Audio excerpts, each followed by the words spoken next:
Live from the Maverik Center in West Valley City, it's Utah Grizzlies hockey. As tonight's the opener of a three-game series as the Grizzlies take on the Idaho Steelheads.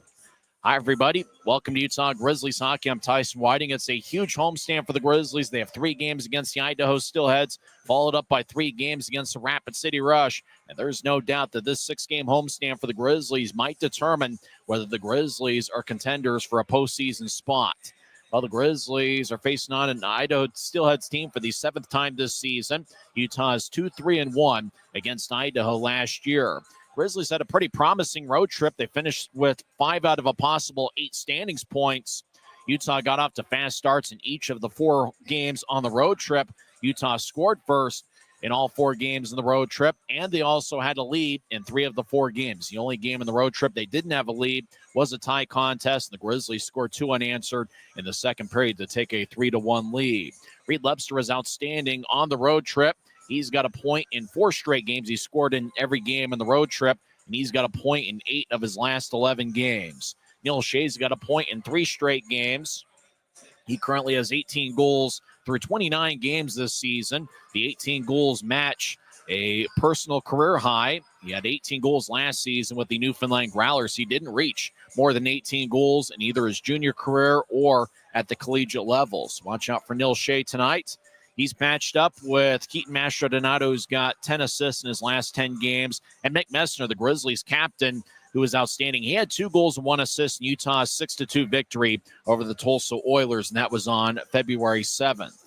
Well, we got a festive atmosphere here at Maverik Center. It's an AFC Friday, where tickets start at just $12 when you pay using your AFC debit or credit card at the Maverik Center box office. So come on down and enjoy some Grizzlies hockey with us. If not, we got the game on Flow Sports, as well as audio coverage on the Grizzlies YouTube channel. When we come back, there are quite a few roster moves being made over the last few days, and we'll talk about that, and that includes tonight's starting goaltender for the Grizzlies, Adam Schill, who was 8-1-1 with the Colorado Eagles this season. And Schill's back in net. He'll be wearing number 34 facing his former team. The Steelheads will counter with Brian Thompson. Should be a ton of fun. It's the first of a 3-game set. Don't forget that fishing night's going to be tomorrow, where the Grizzlies are wearing specialty jerseys. And then Monday afternoon will be a 3 o'clock start. When we come back, we'll talk about the roster moves over the last 3 days. We're in business on a Friday night, and you're listening to the Utah Grizzlies Hockey Network. From commercial to recreational truck accessories, Mountain Land Truck Outfitters has got what you need. Flatbeds, spray and bed liners, lifts and leveling kits, wheels and tires. Mountain Land Truck Outfitters proudly uses a brand you know and trust. And with our experienced, knowledgeable, and friendly staff, your visit here will be informative and enjoyable. Stop into our convenient location in Provo at 265 South 100 West, or call 801-225-4637 to get a quote for your fleet or individual truck. Mountain Land Truck Outfitters. Every new day is a chance to be kinder to your body and your mind. U of U Health is here to help you build strength and confidence every day. Let us help you be a better you. U of U Health, official health partner for the Utah Jazz, Utah Hockey Club, Utes Athletics, and the Utah Grizzlies. Take the first step today at uofuhealth.org.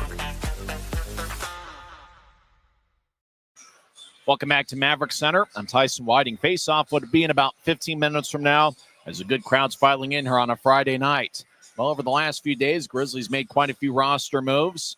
Utah got Adam Schill back as he was reassigned from the AHL's Colorado Eagles. It was a bit of a surprise considering that Schill is 8-1-1 in a Colorado Eagles jersey with a 2.58 goals against average and .913 save percentage. Schill earned back-to-back shutouts with Colorado on consecutive nights against Grand Rapids. He stopped all 29 shots on January 31st of this season. And then the following night on February 1st, he had a 26-save shutout and a 6-0 Eagles victory. Schill will be wearing number 34, and he will be facing his former team. After all, he was a superstar for the Idaho Steelheads a couple years ago, where he was second-team All-League when the Steelheads broke just about every regular season team record that there is. And so a lot of familiar faces, including Matt Register and A.J. White on the other side, as well as Ty Pelton-Weiss, Wade Murphy, and quite a few other players that were on the Steelheads 2 years ago. A couple other roster moves. defenseman Brian Yoon was reassigned to Colorado, and so he was called up. Yoon has been outstanding for the Grizzlies this season, as he's mostly been paired up with Derek Daschke. Yoon has 19 points, 7 goals, and 12 assists in 32 games this season. Yoon has also appeared in 2 games with Colorado, and he's up with the Eagles. Who knows how long he'll be up there, but he's certainly been a winning player. After all, the Grizzlies have had Brian Yoon in the lineup in all 16 victories this season. And yesterday, forward Cade Nilsson was suspended from the club and removed from the roster. According to Elite Prospects, it appears that he has rejoined the Glasgow clan of the EIHL. His father is a head coach of one of the teams in that league. So Cade Nilsson will leave for Glasgow, having scored 3 goals and 11 assists this season. We're certainly going to wish for the best for Cade Nilsson, who's a pretty good player, still pretty young, and I imagine he's got a bright future. Replacing him in the Grizzlies lineup tonight will be Craig Armstrong. When we come back, we'll go over the lineups for both teams. It's the Grizzlies and the Steelheads coming up next. You're tuned into the pregame report on the Utah Grizzlies Hockey Network. When you buy tires at Les Schwab, you're getting more than just tires. You're getting America's best tire warranty, 60-day satisfaction guarantee, no hassle road hazard protection, and free maintenance for the life of your tires. So if something happens to your tire on the road, we'll fix it, or we'll replace it, no questions asked. Other places make you pay extra for that kind of protection. But at Les Schwab, it's included with every set of tires, because more warranty means less worry. And nobody stands by their tires like Les Schwab. Get more from less. When you pay with the Nitro card at Maverik, you always save 10 cents or more on fuel every gallon, every day. And you could save a whole lot more thanks to Nitro Best Price. Pick up a Nitro card and upgrade your Adventure Club account today. Welcome back to Utah Grizzlies Hockey. I'm Tyson Whiting. It's Valentine's Day as the lights are out here at Maverik Center. Face-off will be in about 13 minutes from now, as the time of day is 6:55 up and down the Wasatch Front. For the Grizzlies, they're taking on their arch rival, the Idaho Steelheads. Remember the last time the Steelheads were here, Utah went 1-1-1, picking up 3 out of a possible 6 standings points. Utah so far this season has a record of 2-3-1 against Idaho. Leading the way for the Grizzlies against the Steelheads has been Neil Shea. He's got 3 goals, and remember, he had the overtime game winner on February 1st on Guns N' Hoses night against the Steelheads. Keaton Mastrodonado, who last season had 24 goals in 48 games for the Steelheads, he's got 4 assists against Idaho this season. Brendan Hoffman has certainly had his way against the Grizzlies. The Idaho forward has 7 points against Utah this season, 3 goals and 4 assists. And Connor McEachern has scored 3 goals in 3 games against the Grizzlies this year. When we come back, we'll have the lineups for both teams. But one big note for this series is the high shot count. Both teams have allowed quite a few shots per game. In fact, Utah is 27th in the league at allowing 34.89 shots per game. Idaho is 28th in the league in shots allowed at 35.61. That's certainly unusual for a Steelheads team that normally controls the shot count and limits the opposing team's scoring chances. So both teams have given up quite a few shots, and after all, Utah allowed 45 or more shots in 2 of the 4 games in the road trip. So you could see a high shot count on both teams, and you could see a high scoring series, despite the fact that both teams have good goaltenders in net. Idaho is averaging 36 shots per game against Utah this season, and they had 43 shots on February 3rd. As for the Grizzlies, they are averaging 34.83 shots per game against Idaho, and they have 40 or more shots in 2 of the 6 games against the Steelheads. That'll be something to watch out for, is the shot count for both teams, and not just the shot count, the scoring chances count, according to the off-ice officials. How many good chances does both teams have? And Utah, with being without Brian Yoon, they're going to have to buckle down defensively, as Idaho does have quite a few talented forwards, including their top forward line of Hank Crone, Ty Pelton-Bice, and Wade Murphy. In 30 seconds, we'll give you the lineups for both teams. This is the Utah Grizzlies Hockey Network. Thanks to Les Schwab tires, I'm a confident backseat driver, but Mom's a little stressed about spending. Remember, breathe in. Now watch your speed and breathe out. Good. Even though we're watching our wallets, Les Schwab is still watching out for our safety. So turn here. Help keep drivers and backseat drivers safe with Les Schwab tires. Welcome back to Utah Grizzlies lineup. It's the top of the hour. 7 o'clock is the time of day up and down the Wasatch Front. Let's go over the lineups for both teams. First for the visiting Idaho Steelheads, who are led by head coach Everett Sheen, who has 201 victories as head coach for Idaho, and he's got an outstanding winning percentage with the Steelheads at .675. As Grizzlies are taking on the Steelheads, face-off will be about 10 minutes from now. Starting in net is Brian Thompson. Thompson's been outstanding this season as he has a record of 7-10, 2-1 with a 3.32 goals against average and a .906 save percentage. Thompson is 6'5" and 183 pounds so far this season against the Grizzlies. Thompson has a record of 0-1-1 with a 3.92 goals against average and .904 save percentage. Thompson is currently on an AHL contract. It's the second of a 2-year deal with the AHL's Texas Stars. Brian Wilson, who was recently acquired by the Steelheads from the Bloomington Bison, is the backup. Wilson actually got a victory against Utah in January as a member of the Bison. The starting defensive pairing, well, they never did circle the starters on my lineup sheet, but we do know the top defensive pairing for Idaho is going to be Matt Register and Trevor Zins. Those are the only two players who have appeared in every game for the Steelheads this year. Second defensive pairing is Connor Punnett, who's going to be lined up with Ryan Gagnon. That's right, Connor Punnett earlier today was reassigned to the Steelheads from the AHL's Texas Stars. He's currently on an NHL deal with the Dallas Stars.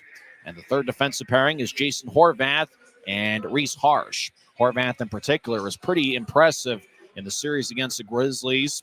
He is 6'1" and 198 pounds, and he moves around pretty well. He's also got a pretty good shot. So that's the sixth defenseman for Idaho. One notable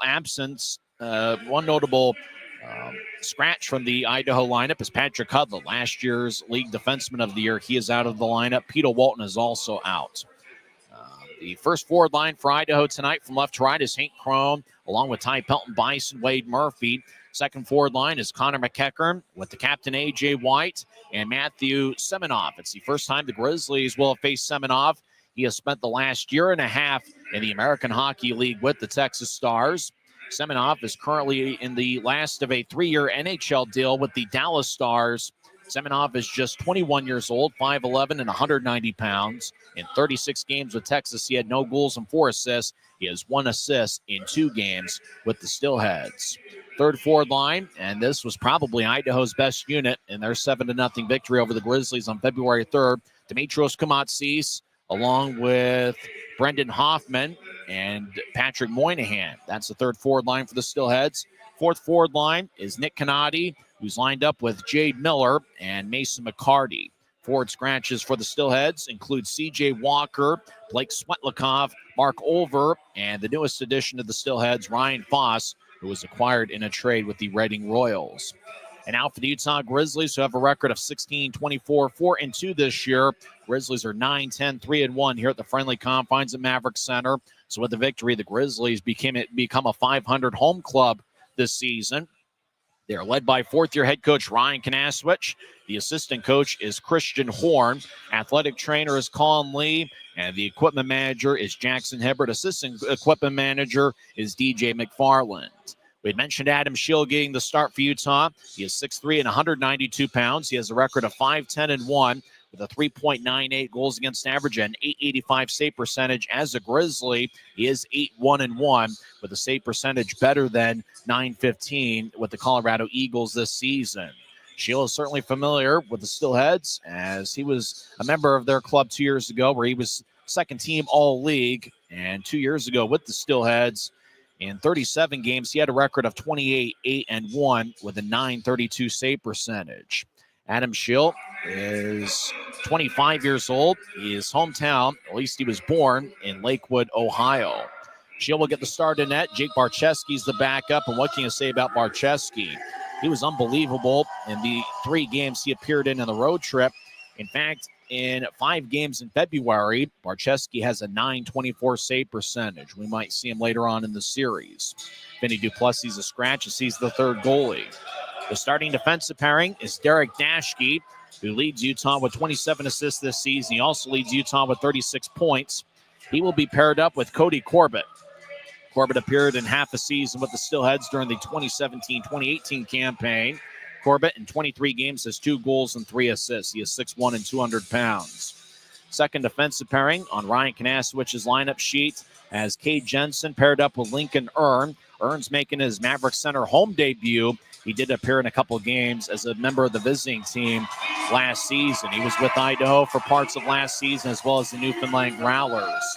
You also see Andrew Nilsson paired up with Cooper Jones. Nilsson was a superstar during the 4-game road trip where he had 5 points, 1 goal, and 4 assists. The defensive scratch is Dylan Savankov, and that's the only defensive scratch. And if you joined us late, Brian Hume was recalled to the AHL's Colorado Eagles just yesterday. So that's the 6th defenseman for the Grizzlies, with Dashke and Corbett getting the start. Starting forwards, which is actually the 4th forward line on Ryan Kanasewicz's lineup sheet. That features Dylan Fitz, who has 6 goals and 6 assists in 33 games. Fitz appeared in his 300th professional game on Tuesday night in Utah's 3-2 shootout loss to the Wichita Thunder. Aaron Aragon, the former Steelhead, is in there. He'll be getting the start. He has 5 goals and 2 assists in 28 games. And Adam Berg is also going to get a start. Berg is 6'1" and 190 pounds. This season he has 4 goals and 2 assists. So that's the starting forwards, Fitz, Aragon, and Berg. You also see the top forward line on Ryan Kanasewicz's lineup card, which is Craig Armstrong, Cole Fonstad, and Briley Wood. Watch out for Wood. He had 1 assist on Tuesday night. Wood so far this season has 13 goals and 20 assists in 46 games. The second forward line on Ryan Kanasewicz's lineup card, they were really superstars during the road trip. Luke Manning, Cole Gallant, and Reed Webster. Webster had a point in all 4 road games, and Luke Manning picked up a pair of goals. Manning is a +5 in his last 5 games. The third forward line has a ton of potential. That is Neil Shea, along with the captain Mick Messner and Keaton Mastrodonato. I mentioned the 4th forward line. They're the ones that are going to get the start. That's Fitz, Berg, and Aragon. Grizzlies tonight are wearing a black jersey with white numbers and professional green trim. For the Idaho Steelheads, they're wearing a white jersey with black numbers, silver trim, silver on the shoulders, and a little bit of silver at the bottom of the jersey tops. Well, we got a good Friday night crowd filing in here. It's one of the best rivalries in the league. And for the Grizzlies, this is a huge 3-game series. They're taking on an Idaho club that's really kept a lot of games close as of late.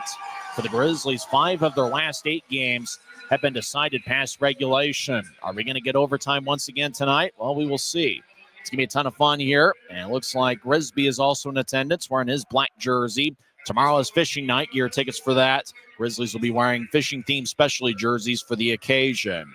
When we come back, we will have face-off on the other side. You've been tuned in to the pregame report on the Utah Grizzlies Hockey Network.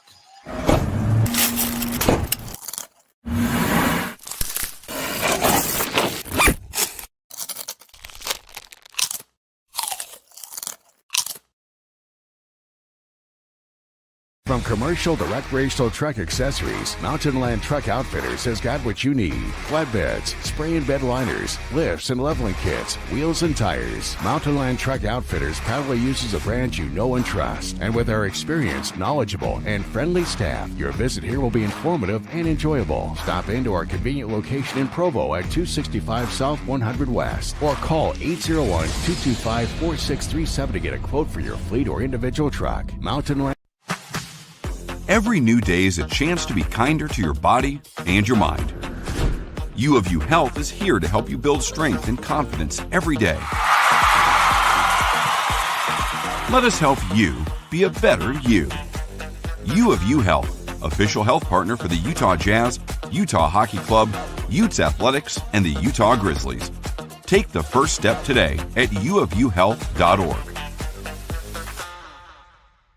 When you buy tires at Les Schwab, you're getting more than just tires. You're getting America's best tire warranty, 60-day satisfaction guarantee, no hassle road hazard protection, and free maintenance for the life of your tires. So if something happens to your tire on the road, we'll fix it, or we'll replace it, no questions asked. Other places make you pay extra for that kind of protection. But at Les Schwab, it's included with every set of tires, because more warranty means less worry, and nobody stands by their tires like Les Schwab. Get more from Since 1939, America First has helped people start businesses, buy homes and cars, and achieve their financial goals.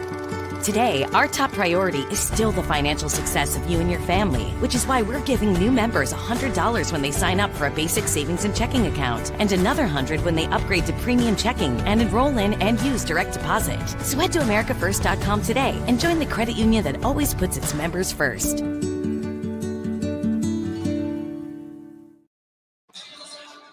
It's a great night for hockey. It's two big standings points are on the line as the Utah Grizzlies take on the Idaho Steelheads in the opener of a 3-game series.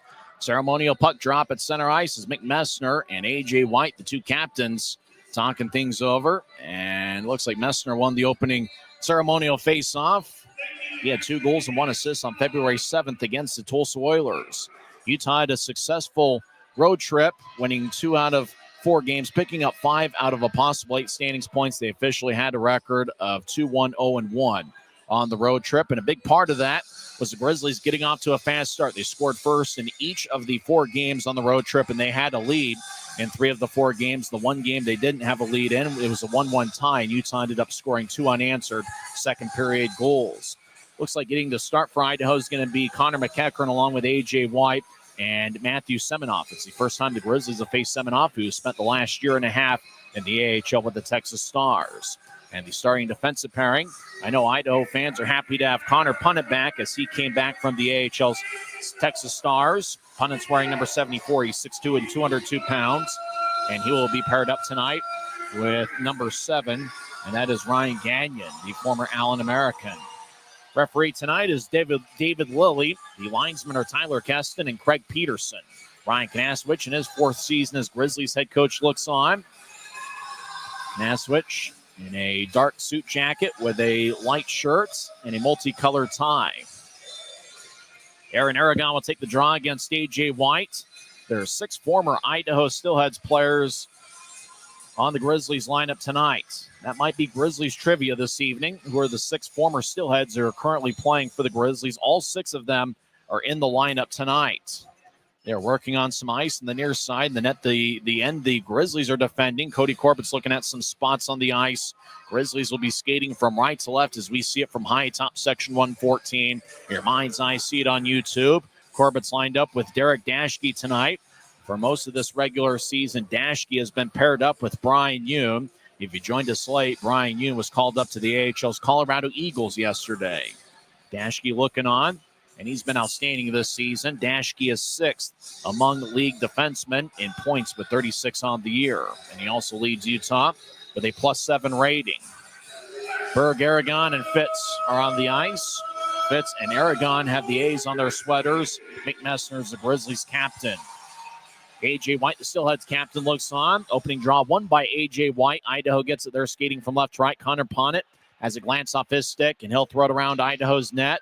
As rolling it around the boards is Semenoff. He battles Semenoff on an NHL contract with Dallas as the Steelheads lift it out to center ice, and Fitz fires it back into the left corner. Grizzlies make their first line change of the game as 2 of the 3 forwards come off. Messner's out there with Masha Donato. Now Berg is replaced by Neil Shea.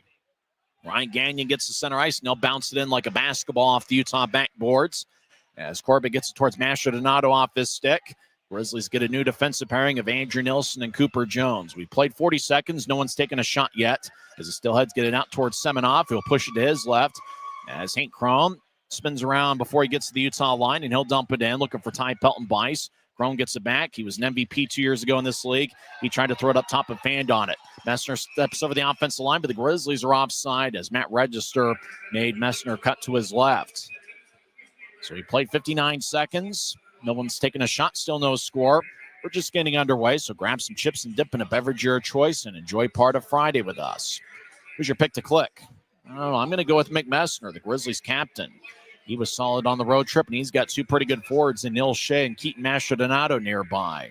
Craig Armstrong's on the ice. He missed the road for the last 3 games. He's back in there. Idaho will loft it out to center ice. Is a delay of game. Draw's going to be in the Idaho zone. Looks like no delay of game as a fan in row 1 of section 115 comes away with a souvenir vulcanized rubber disc. Easy for me to say. As Fonstad talking things over with Armstrong and Briley Wood. Fonstad's got 7 goals in his last 10 games. Ty Pelton-Bice will take the draw for Idaho. Offensive zone draw for the Grizzlies, left circle, but it's won by the Steelheads. Register gets it out towards Crone, who stumbles around. Now Idaho will roll it towards the left corner. Armstrong chases after it. Trevor Zins will push it out to center ice. Andrew Nelson gets it to Briley Wood, who pushes back towards Fonstad, who gets towards the center red line. He'll dump it in. Trevor Zins out there with Register. Those are the only two Steelheads to have appeared in every game this season. Idaho tapping out to center ice. Bice gets to Murphy. Murphy over the line, gets around Nielsen. Now Murphy back in. Shot saved by Shield. As Bice behind the net, trying to get it towards Crone. It's picked off by Fonstad, who spins along the far wing boards. Harsh gets cut off by Wood, and Murphy drives it back in. Both teams will reshuffle the deck as we played about a minute 47 in. Still no score. Idaho's taken one shot. Grizzlies have yet to fire away on Brian Thompson. Cade Jensen behind his net. As Jensen danced around Shield. Shield's a big 6'3", maybe 6'4" goaltender. Jensen continues to hold his ground. Now he'll start the attack. He'll skate towards the far side. He'll wing it out to center ice looking for Reed Lepster. Goes off his stick. Idaho skates back in, but they're offside as Moynihan tried to carry it in with the puck as Kumatsis had already stepped in. So John's going to come back to neutralize. So we mentioned the shot count being something to watch out for. Both teams are in the bottom three in the league in shots allowed per game. Utah's allowed 34.89 shots per game, and they're 27th in the league. Idaho is allowing 35.61 shots per game, and they are 28th in the league. And we saw quite a few shots in each of the three games in the series a couple weeks ago here at Maverik Center, where Utah picked up 3 out of 6 standings points. Off the drop, driving it in is Jason Horvath for Idaho. Cade Jensen dances around Adam Shield's net. He'll get it towards Lincoln Earn in his home debut. Earn played a little bit last season with Idaho. Puck kept up towards Jensen. He gets it tapped away by Kumatsis. Now the Steelheads will bounce it off of the stick of Brendan Hoffman. Cole Gallant gets it, and he'll throw it back to Earn, who feeds it back to Jensen in the left wing. Jensen bounces back to Earn, who saucers it out to Cole Gallant. Gallant gets it at the Idaho line, dance around to the point. He'll get it across to Luke Manning. Manning sorry, pass the Lepster. Shot saved by Thompson. Once again, there's that three-man forward unit getting a good scoring chances. Gallant held the puck in the right point, threw it across to Manning. Manning, who had 2 goals and 1 assist on the road trip, found a cutting Reed Lepster out in front of the net. Lepster got some of it, but Thompson was able to make the stop and hold on with 17-13 left in the first. That three-man forward unit, they were outstanding in all 4 games in the road trip, and they're the only forward line that is intact for the first game here in this homestand as Ryan Kanasowicz shuffled up the other 3 forward lines, but he kept that same 3-man unit together. Idaho wins the draw. Gagnon will drive it in. We played about 3 minutes. Both teams have 1 shot. Still no score. Left point. Idaho trying to center it out in front towards Mason McCarty. It's tapped away. Now keeping it in. Jade Miller, right side. Fires lefty shot, and it's sticked away by Shield. Dashy gets the rebound, and they'll throw it along the far wing boards towards Mastrodonado. Mastro off an Idaho stick to Shea. He enters from the left wing. Shea drops it for Corbett. Lefty shot, saved by Thompson. As Corbett fired a low liner, and it looked like a Grizzly. Mick Messner in particular got in front of Thompson trying to get a rebound, but Thompson snatched it about waist high. So Utah's up to 2 shots. They've had 2 pretty good looks. Lepster out in front of the net. He probably got too close towards Thompson. And then Cody Corbett with a drive from the left wing. That was snatched by Thompson. Mick Messner doing a good job creating action and havoc out in front of the net. 16:45 left in the first. Still no score. Both teams have taken 2 shots. Aragon's out there with Fitz and Berg. As a draw won by Idaho. Connor Punnick gets it. He gets blasted in the corner by Berg and Aragon. Jones fires towards the net. It glanced off of McCarty's stick and it flies out of play. 16:37 left in the first, and we've had quite a few whistles here early on as Idaho getting everybody in the game early. It's coming on the ice is Matthew Semenov along with A.J. White and Connor McEachern. Andrew Nilsson's paired up with Cooper Jones. Jones is one of 6 former Steelheads on the current Grizzlies roster. That's a trivia question, and we'll give you the answer here shortly, where the 6 former Steelheads are currently playing for the Grizzlies. All 6 of them are in the lineup tonight. Utah wins the draw.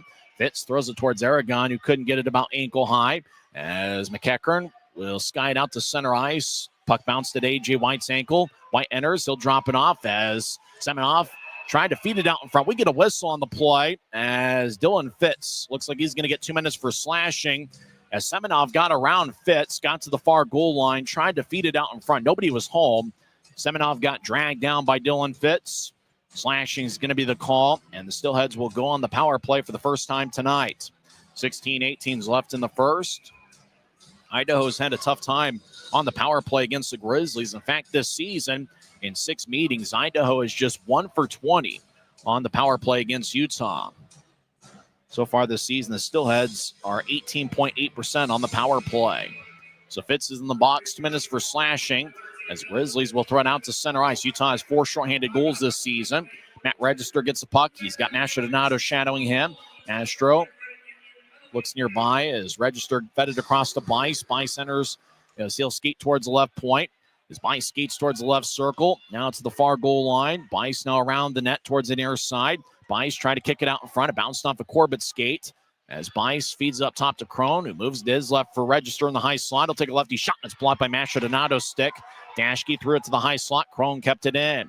Crone will skeet towards the right point. Now Snop reverses field towards the high slot. Towards his left, he'll push it across to Register. Register dances around the blue line. He'll move it to his right for Bice. Bice to the near goal line. As White kicks out to the left side. Crone shot saved by Shield. As White towards the right side gets nudged by Corbett. White over to the right point. Across to Murphy. Up top to Register on the left side. Register an assist machine. Future Hall of Famer in this league. Gets to White down the middle of the ice. He'll nudge it back towards Crone, who slides it to Bice on the right side. Bice will skeet towards the high slot. Lefty shot gets redirected by a stick and a glance off the end glass. As White tried to kick it out in front. It bounced off of Dashke, who fires it off of Murphy. Murphy gets the puck and he'll push it up top to Bice. Over to Register. 45 seconds left in the Idaho power play. Register tried to move it to his right. Fonstad took it away. He'll get it ahead towards Mastrodonado, but the puck goes all the way towards the right corner. Mastro tried to move it out in front of the net. It glanced off a Register stick. Taking the puck is Semenov, who's got great speed. Semenov out to center ice over to Crone. Crone down the middle of the ice, stops over the offensive line, drops it to Hoffman. Right side, righty shot, kick saved by Shield. Rebound goes out to the left point. Jason Horvath across to Crone. Crone right side, dances around. Shea gets a stick in the way. Puck goes towards Moynihan.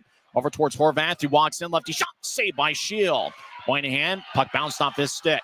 Shea will skate towards the Utah line, fanned on it, but the puck goes to neutral ice, and Shea will bounce it all the way deep into the Steelhead zone on the far side. Semenov crosses center ice. 3-on-2 if Idaho wants it. Grizzlies back at full strength. Successful penalty kill. Horvath gets it tapped away by Lincoln Earn, wearing number 20. Puck bounces to neutral ice. Earn nudged it ahead. Shea over the offensive line, but Earn down the middle of the ice. We get a whistle, and Earn put it in the net. Now everybody's going after Lincoln Earn. The whistle had blown. I think a penalty is going to be called on the Grizzlies. As the whistle blew, then Earn put it in the back of Idaho's net, and the Steelheads went after the newest Grizzly, Lincoln Earn. I believe Utah picked up a penalty. Shea was over the offensive line. Either that or Utah was offside, as Shea was pretty close to being offside as he was skating into the offensive zone. Either way, the whistle blows with 14 minutes and 1 second left in the first. Steelheads, we believe, had 3 shots on that power play. They've taken 5 so far. All of them have been denied by Adam Shield. Earn and Jason Horvath having a conversation, and it doesn't look to be a friendly one. As Earn got hit in the back by McEachern, then after the whistle blew, Earn put in the back of the net. Earn pushed the net off, and then McEachern and Hoffman went after Lincoln Earn. Happy Valentine's Day, says McEachern, as he pushed his glove towards Earn's face. So they put the net back in place. As Connor Punnett looks up at the replay at the video board, I think the call with the draw is going to be at center ice. So it's tough to say why they blew the whistle. I think Utah was offside, but if they were offside, puck would have come to the near dot in the Steelheads territory. But it's going to be a center ice face-off, as we've had some fun action here early on. 6 minutes in, still no score. Jade Miller will take the draw against Utah's Cole Gallant. Miller, the third-year Steelhead, wins the face-off, but the linesman, Tyler Keston, says we'll do it over again. Tyler Keston and Craig Peterson are the linesmen. And Peterson's going to drop the puck at center ice. So we're skating 5-on-5. Idaho's had 1 power play after Fitz got called for slashing. 3:42 in. So Utah is now 20 for 21 on the penalty kill against the Steelheads this season. Draw at center ice is won by Utah. Derek Dashke will get to center ice, and he will flub it in. As taking the puck is Ryan Gagnon. First time he's faced the Grizzlies this season. He used to play with Allen. Ahead to McCarthy across the center ice. They'll dump it in.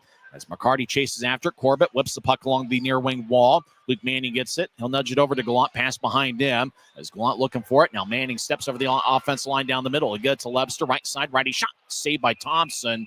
And he holds on. 13:33 is left in the first. Idaho has outshot Utah 5-3. There's still no score.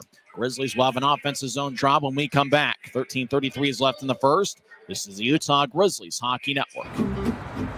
Thanks to Les Schwab Tires, I'm a confident backseat driver, but Mom's a little stressed about spending. Remember, breathe in. Now watch your speed and breathe out. Good. Even though we're watching our wallets, Les Schwab is still watching out for our safety. So turn here. Help keep drivers and backseat drivers safe with Les Schwab Tires.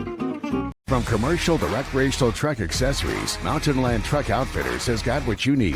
Flatbeds, spray and bed liners, lifts and leveling kits, wheels and tires. Mountain Land Truck Outfitters proudly uses a brand you know and trust. And with our experienced, knowledgeable, and friendly staff, your visit here will be informative and enjoyable. Stop into our convenient location in Provo at 265 South 100 West or call 801-225-4637 to get a quote for your fleet or individual truck. Mountain Land Truck Outfitters.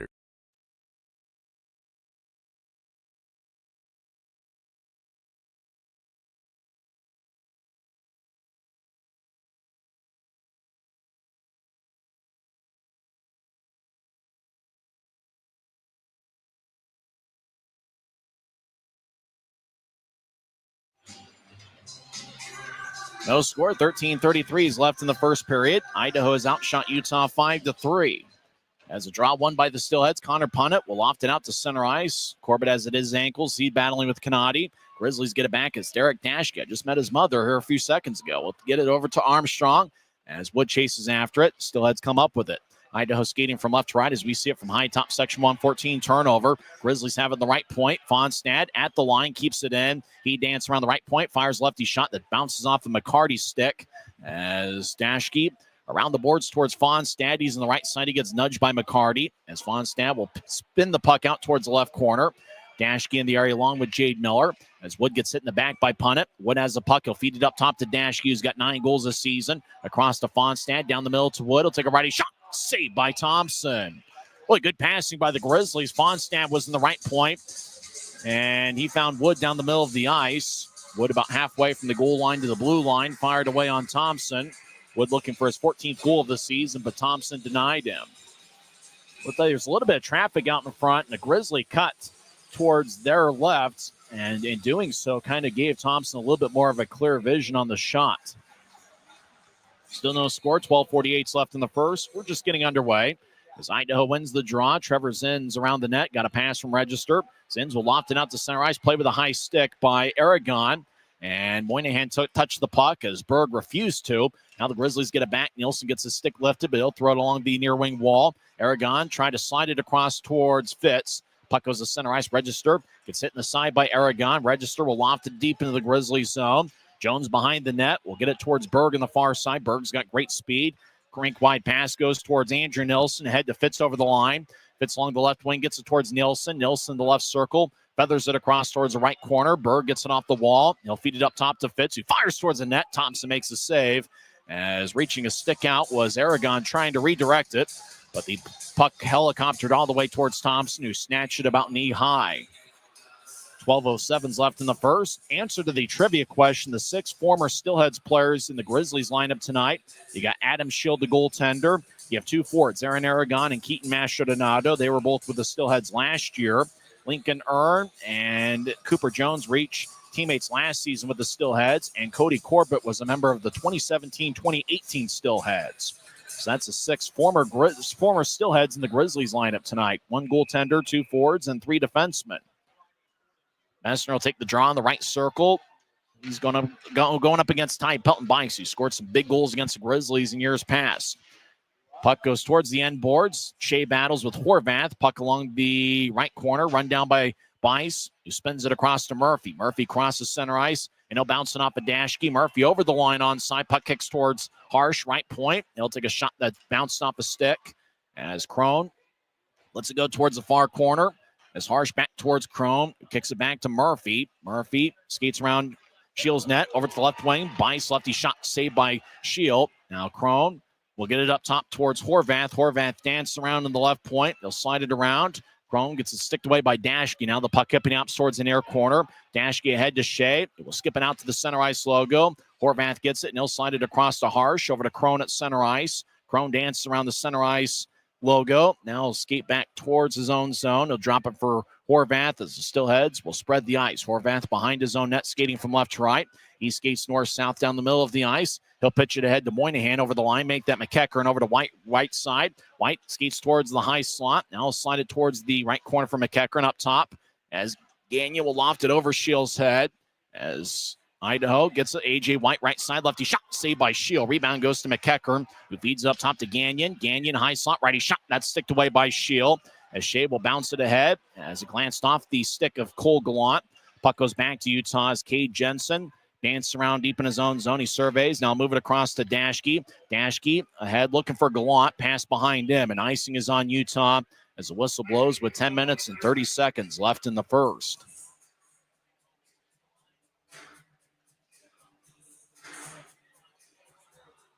So Grizzlies will have a defensive zone draw. Left circle. Cole Gallant will take the draw for Utah. He's got 2 goals and 19 assists this season. He's been a great distributor for Utah. He had a penalty shot in overtime on Tuesday night against Wichita that wasn't successful, but he had some good overtime minutes. Grizzlies win the draw. Manning over the offensive line left side. He'll skate towards the corner. He's a +6 in his last 6 games. He gets knocked down by Punnett. No call. Manning back to his feet. 2-on-2 scrum. Gallant holds his ground against McEachern as Semenov joins the play. As the Steelhead delivers a push, they continue to battle in the corner. Manning holds his ground. Arm is raised by the referee, and holding's going to be the call. I think that's going to be on Connor Punnett. As Punnett and Manning were battling for a good 15 seconds over in the left corner, and Punnett and Manning tried to break free. Punnett continued to hold on, and Utah's going to get their first power play of the game as Punnett has some words for David Lilly. And it's Idaho's first penalty of the game as there's 10:06 left in the first. I mentioned Idaho hasn't done much on the power play against Utah, while the Grizzlies have struggled on the power play against Idaho. As Utah on the power play against the Steelheads this season is 2 for 20. Grizzlies are 10 for 33 on the power play over the last 11 games. Grizzlies have it behind the net. Lebster, first-year pro, will slide it to his left for Mastro Donato. The Maestro just outside the left circle gets it to Dashke, has 15 power play points. Over to Lebster on the right side. Now to Fonstad, back to Lebster. He's in the right point. Over to Dashke, high slot. Dashke fires towards the net, and Thompson makes a save. Messner was out in front trying to redirect it. The Dashke shot helicoptered all the way towards Thompson, who snatched it about shoulder high. He holds on. 9:45 left in the first. 1:39 is left in Utah's power play as Punnett got 2 minutes for holding. 9:54 in. Draw one by the Steelheads. We're still scoreless. Idaho's taken 7 shots. Grizzlies have 6. Utah keeps it in the right point. Dashke over to Messner to Lebster. Right side. Backhand shot saved by Thompson as Register throws to the right point. Dashke with good hands keeps it in. Across to Fonstad. He's in the left point. Back to Dashke in the high slot. Dashke, the native of Michigan, will slide it back towards Fonstad, who's on the right side. He skates into the circle. Fonstad across to Mastro Donato. The Maestro skate towards the high slot, switches places with Dashke. Mastro Donato over to Dashke, who hangs out in the left point. Dashke back to Mastro Donato, high slot. He'll flip it towards Dashke, who's now on the right point. Dashke shuffles his feet towards his left and gets to Fonstad. Right side, lefty shot, saved by Thompson. As Fonstad's been a high-volume shooter for the Grizzlies as of late. He fired it right into the breadbasket. Thompson makes the stop as there's 56 seconds left in Utah's power play. Both teams will make a line change. So Draw's going to be over the right circle. Fonstad in his last 7 games has taken 26 shots. So he's averaging about 4 shots per game, and he's been pretty aggressive with his shot as of late. He's got 7 goals in his last 10 games. Briley Wood will take the drives out there with Adam Berg and Cole Gallant, Neil Shea, and Andrew Nilsson. That's a 5 on the ice for the Grizzlies. 4 forwards and 1 defenseman. Draw one by Utah. They have 2 shots here so far on this power play. Puck goes towards Semenov as he will race into the attack zone with good speed. Semenov wearing number 10, skates towards left corner, gets tripped up by Gallant, and the referee spotted it. And so we'll skate 4-on-4 for 46 seconds, and then the Steelheads will have their second power play of the game afterwards. As Cole Gallant and Andrew Nilsson were both chasing after Semenov, who skated towards the left corner on the far side, Grizzlies zone, and he got tripped up. Good call by David Lilly. So Gallant, who didn't really argue the call much, will sit in the box for 2 minutes. As Semenov just lost his balance. Might have been Gallant, might have also been Nilsson who was in the area, and Gallant's the one that gets the penalty. Interestingly enough, for Cole Gallant, that's only his second minor penalty of the season. And Gallant has appeared in every game. This is game 47 for the Grizzlies. Gallant has played in every single one of them. Cole Gallant, the second-year pro out of Western Michigan, gets 2 minutes for tripping, 11:08 into the contest. Still no score. Utah's outshot Idaho 8-7. Draw skating 4-on-4. Idaho wins the face-off. Horvath skates towards the left side. He'll push it up top. Grizzlies take it away. Shea slides it out towards center ice. He tried to get to Masher Donato, but just couldn't get enough of a stick on it. As the Steelheads will bounce it to the Grizzlies line. Dashke pushes it back to Shea across the center ice. He'll lunge it back towards Dashke, who skates back into the Grizzlies zone. Utah patient with their approach here on the 4-on-4, which lasts another 25 seconds. Masher Donato will slide it ahead to the center ice logo for Shea, who pushes it back to Dashke. Ahead to Masher Donato, right wing. Masher over the line, but he gets back checked. Harsh took the puck away. Harsh will bounce off the far wing wall. McEachern with the lefty blast. It goes wide. As coming out of the box is Punnett. Utah's got it. Shea, 3-on-1. Skates over the offensive line. He'll get it to Masher Donato. Righty shot. And that one goes wide. He didn't get all of it. Punnett's out of the penalty box. And Idaho now starts a power play. As the power play will last 1 minute and 6 seconds. As Jason Horvath has it in the far circle. Still no score. As Register skates along the near wing slowly. Now he'll casually get towards the center red line. He'll nudge it back to Pelton Bice, who kicks it to Crone. Crone down the middle of the ice, skates in. Right wing lefty shot, saved by Shields. It bounced off his right shoulder. Murphy over to Crone, back towards Murphy in the left point. Murphy with good hands collects it. As he dangles back and forth, now he'll slide it to Register. Register will push it towards the middle of the ice. Fonstadt picks it off. He'll get it ahead to Messner. Messner races to the right side. He'll skate in lefty shot, saved by Thompson. Pelton Bice gets the rebound, and he'll nudge it out to center ice off the near wing boards. Crone over to White, but the Steelheads are offside. 25 seconds left in the power play for Idaho, and there'll be a neutral zone draw. Boy, Utah's had 2 or 3 really good looks, and Mick Messner had a grade A chance on the right side with all sorts of momentum. He got to center ice, and he just skated towards his favorite spot over in the right circle. He went stick side, but Thompson was able to make a good kick save. Both goaltenders have been outstanding so far. Utah's outshot the Steelheads 9-8. Both teams are going to take a lot of shots, but both goaltenders seem to like it more when they see more shots. Seems like they stay in the game more. Idaho crosses center ice. Murphy with momentum gets to Bice in the right wing. Bice skates to the right circle, take a lefty shot, and hit the post. Iron unkind. Schill thought it was out of play, but we continue on. Horvath over to Bice. He's in the right circle. Bice tried to move it out in front to White. Puck goes back up top.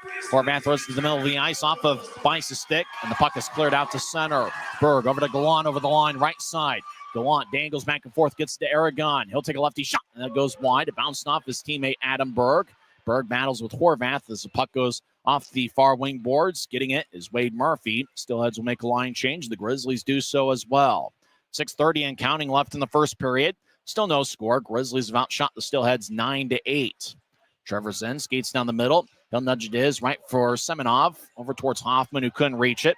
Webster gets the puck. His parents are in attendance here tonight. Webster down the middle of the ice, steps over the offensive line, trying to get towards Gallant. It's nudged away by the stick of Trevor Zenz. As Reese Harsh behind his net. Harsh wearing number 24 will nudge it ahead to center ice. It's off McEachern's stick. Gallant loses on a collision with McEachern. As Zenz will nudge it to his right for Hoffman, who gets across center ice. Hoffman's pass down the middle. McEachern high slot, lefty shot, saved by Shield. And after the whistle, McEachern got nudged by Cade Jensen. Both goaltenders have stopped 9 of 9 so far. 5:55 left in the first period. And there's still no score. Both teams have had one power play. And Idaho's had an abbreviated second power play as well. This is the Utah Grizzlies Hockey Network. Every new day is a chance to be kinder to your body and your mind. U of U Health is here to help you build strength and confidence every day. Let us help you be a better you. U of U Health, official health partner for the Utah Jazz, Utah Hockey Club, Utes Athletics, and the Utah Grizzlies. Take the first step today at uofuhealth.org. When you buy tires at Les Schwab, you're getting more than just tires. You're getting America's best tire warranty, 60-day satisfaction guarantee, no hassle road hazard protection, and free maintenance for the life of your tires. So if something happens to your tire on the road, we'll fix it, or we'll replace it, no questions asked. Other places make you pay extra for that kind of protection. But at Les Schwab, it's included with every set of tires, because more warranty means less worry, and nobody stands by their tires like Les Schwab. Get more from Les. Still no score. 5:55 left in the first period. Both teams have 9 shots. Reed Lebster leads Utah with 3 shots. No other Grizzly player has more than 1. Hank Crone has 2 shots to lead the Steelheads. Draws in the right circle of the Grizzlies zone. Both goaltenders have been outstanding here early on. And how about Reed Lebster? Already 3 shots on goal. Off the drop. Shot by Gagnon's blocked away by Shield. Idaho's in the offensive zone. Moynihan in the right corner. As he's shadowed by Fonstad, Moynihan cycles it to Hoffman, who skates towards the left corner. Hoffman gets around Corbett, shields himself from Corbett in the puck. Left side shot, blocked away by Shield. As part of his stick is laying in the crease, and that's Shields. He picks it up again. Punnett will backhand it towards the right corner as Kumot sees gets it and drops it as the Steelheads will drop it back for Punnett. He's in the left point. Punnett fires towards the net. It goes wide off the glass, slides towards the near wing wall. Gagnon with good speed races after and gets at the Idaho line. Grizzlies will switch up defensemen as crossing center ice. Puck nudged back towards Kumotsis, who swept one towards the near wing wall. Armstrong gets it off the boards. He's missed the last 3 games. He's back with a vengeance. As towards the near wing, Kumotsis loses it. Fonstad tried to drop it for Wood, and Hoffman, who was in the right place at the right time, took the puck away. They'll get to center ice, and he will dump it in. Puck ricochets off the near corner.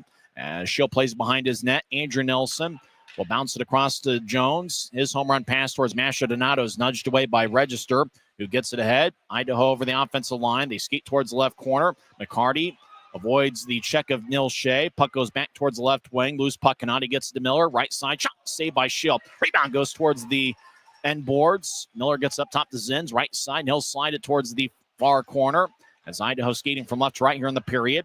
Miller gets held up by Nilsson. Grizzlies moving out to Mastrodonado. The Maestro crosses center ice, trying to get towards Messner. It's sticked away by Zins. Mastrodonado gets it back. He'll backhand it towards the near corner. Zins collects it. He'll get it to Register, drops it for Miller. Miller crosses center ice wearing number 23. He'll skate towards his right as he shields the puck away from Jensen. Miller up top to Zins. Across to a wide open Wade Murphy, who skates around Berg, now around the net as tripping's going to be called on Kay Jensen as Murphy got tripped up by Jensen in the right corner. As Thompson will skate off the ice. Remember, Idaho had 2 delayed penalty goals in the series at Maverik Center a couple weeks ago. As Zins will bounce it off the boards, almost put it in his own net if the angle wasn't right. And Idaho's going to be patient with it. They know they've had some success on delayed penalties against Utah this season. Register will move it to his right as crossing center ice is Horvath. He tries to split a 5-team as he tried to get around all 5 Grizzlies. Now Aragon touches it up, and the whistle blows with 3:25 left in the first. Tripping's going to be the call, and it was an easy one as Idaho will have their 3rd power play of the game as Wade Murphy was skating towards the near corner, and Jensen tripped him up. Just a textbook trip. Jensen gets penalty minutes number 47 and 48 on the season, and Idaho's power play will go to work. Wade Murphy, since he returned to the Steelheads in late January, he started the season in Slovakia. He's been a beast once again. He has 3 goals and 2 assists in 6 games with Idaho.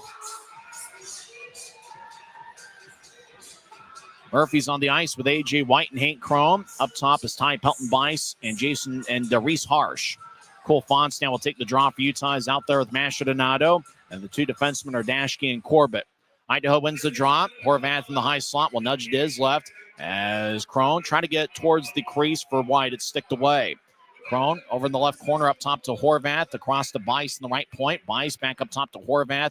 He'll sneak it over to the left circle for Crone. Chrome back to Horvath, who shuffles his feet. Now take a righty shot. It goes just wide. As Bice gets up top to Horvath, we're still scoreless. 3 minutes left in the first. Bice, right side, gets to the goal line. As White over to Horvath, one-timer, saved by Shield. And the Grizzlies clear it out. For some reason, I say Horvath, knowing it's Reese Harsh. Harsh took the shot, bounced off a Shield. Grizzlies got the rebound and cleared it out. Hey, Horvath's on the ice now. He has the puck. He'll drop it back to Murphy. He slides it to Crone across the center ice. Now over the offensive line with Speedy. Trying to get to Bice. Bounced off a skate. Murphy has it in the left point. Over to Crone, who dangles around in the far corner. Crone slowly gets around Utah's net. Now pushed back to the spot he vacated for Murphy. Over to Horvath, one-timer. And that goes wide and kicks out a play off the protective netting. 1:01 is left in the Idaho power play. There's still no score. 2:26 left in the first. You know, I mentioned Reed Lebster and the success he has had. Already 3 shots tonight. And for Lebster, it is the 19th game where he's had 3 or more shots this season. He's certainly been a consistent force. Lebster so far this season, 11 goals and 12 assists in 41 games. Both teams looking for a little bit of momentum heading into the first intermission locker room. Idaho wins the draw. It's their 3rd power play of the game. Moynihan gets to the far goal line. Idaho working the puck around pretty well. Horvath in the left point, and I swear it is Horvath and not Harsh. Over to Semenov, back to Horvath, across to McEachern. He's in the right point, dancing around. McEachern will pedal towards the right corner. Now slide the puck over to Hoffman, who's had success against Utah this year. Over to McEachern, has 3 goals in 3 games against Utah. Over to Horvath, back to McEachern. Right side, just outside the circle. Lefty shot, blocker saved by Shield. And Shea will clear it out to center ice. Idaho regathers it. Grizzlies switch up defenseman as Semenov fakes behind him to Hoffman. Steps over the offensive line with ease. Semenov drops it for Horvath along the near boards. Over to Hoffman in the right corner. Hoffman slowly gets it back towards Horvath. Horvath surveys. Now gets to McEachern down the middle of the ice. Over to Semenov. One-timer. He scores. Matthew Semenov fired a blast past Shield. That's his first in the Steelheads uniform. And Idaho gets a power play goal as they take a 1-0 lead. Boy, Steelheads worked the puck around pretty well. McEachern over to Semenov, and Semenov just roofed it right over Adam Shield's left shoulder. That is Semenov's 5th professional goal. He had 4 tallies with the Texas Stars in the American Hockey League last year. Semenov played his junior hockey with the WHL's Kamloops Blazers. Semenov, 21 years old, 5'11", 190 pounds. The assists probably go to McEachern and Horvath. 1:33 is left in the first, and Idaho leads 1-0. It is a power play goal, and it's exactly as I thought. Semenov getting the goal with Horvath, and McEachern getting the assist with McEachern getting the main assist. It's his 14th helper of the season. Grizzlies off the near wing boards looking for Luke Manning. It goes past him, and Utah's call for icing with 1:15 left in the first. As the Steelheads' 3rd power play goal against Utah, actually the 2nd power play goal against Utah this season. They are now 2 for 23 against Utah on the man advantage this year.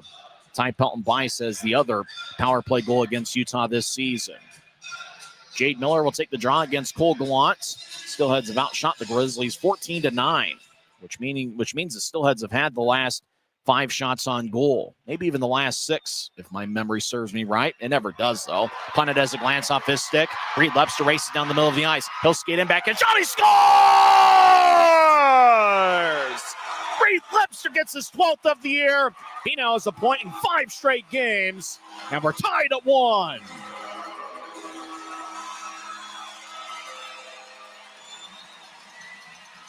Boy, Lebster just picked off a pass in the high slot of the Grizzlies zone.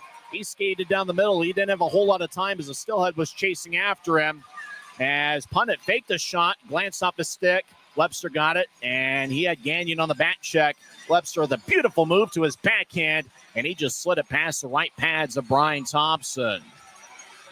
Boy, we'd mentioned Reed Lebster, and just like that, his 4th shot on goal tonight turns into his first goal of the night and 12th of the season. Boy, Lebster's been a powerhouse scorer for Utah as of late. It's unassisted, and we're now tied at 1 with about a minute left in the first period. Utah has the puck in their own zone, skating from right to left. Cooper Jones gets out to neutralize, crosses center, and he will whip it in. Puck hits the top of the boards behind Thompson's net. Zins across to register around Idaho's net. Steelheads with a long-range pass out to White off his stick as Nielsen will clear it off the near wing wall out to center ice. Zins drives it back in. Nielsen behind his net will get challenged by Hoffman. Hoffman took it away from Nielsen. Fonstad trying to cut off Hoffman as the puck lines towards the far wing. Idaho's in the offensive zone. As Kumatsis gets hit in the back by Nielsen. Hoffman on a drive-by takes the puck, skates to the far goal line. Puck chipped off a Fonstad stick. Cooper Jones will throw it towards the far corner. He'll nudge it to the left point. Register over to Hoffman, who tried to get to Kumatsis. It gets taken away by Jones. Cooper Jones gets double-teamed along the far wing boards. Jones tries to hold his ground. Hoffman holds nearby. Hoffman's one of Idaho's stronger players. 4 seconds left in the period. And Kumatsis yanks it out of the pile, but time will run out. Boy, Idaho thought they had momentum going into the locker room when Semenov scored his first in an Idaho uniform, 18:27 in. It was a power play goal. But the Grizzlies, 25 seconds later, got on the board as Reed Lebster just took it away from Connor Punnett and went coast to coast for his 12th goal of the season, and it was unassisted, 18:52 into the first. So both teams will head to the locker room. Looks like we got a really good Friday night crowd and hopefully an even bigger crowd on Saturday night for the Grizzlies' first ever fishing night. A lot of love in the air, but no love lost between these two teams. One of the best rivalries in the league, if not the biggest rivalry. It's Grizzlies and the Steelheads tied at 1. Wouldn't have it any other way. I got a feeling we're going to see 3 really close games in this series. When we come back, we will recap the first 20 minutes of play and also go over some scores from around the world of sports. It's Utah 1, Idaho 1 after 1. This is the Utah Grizzlies Hockey Network. Since 1939, America First has helped people start businesses, buy homes and cars, and achieve their financial goals.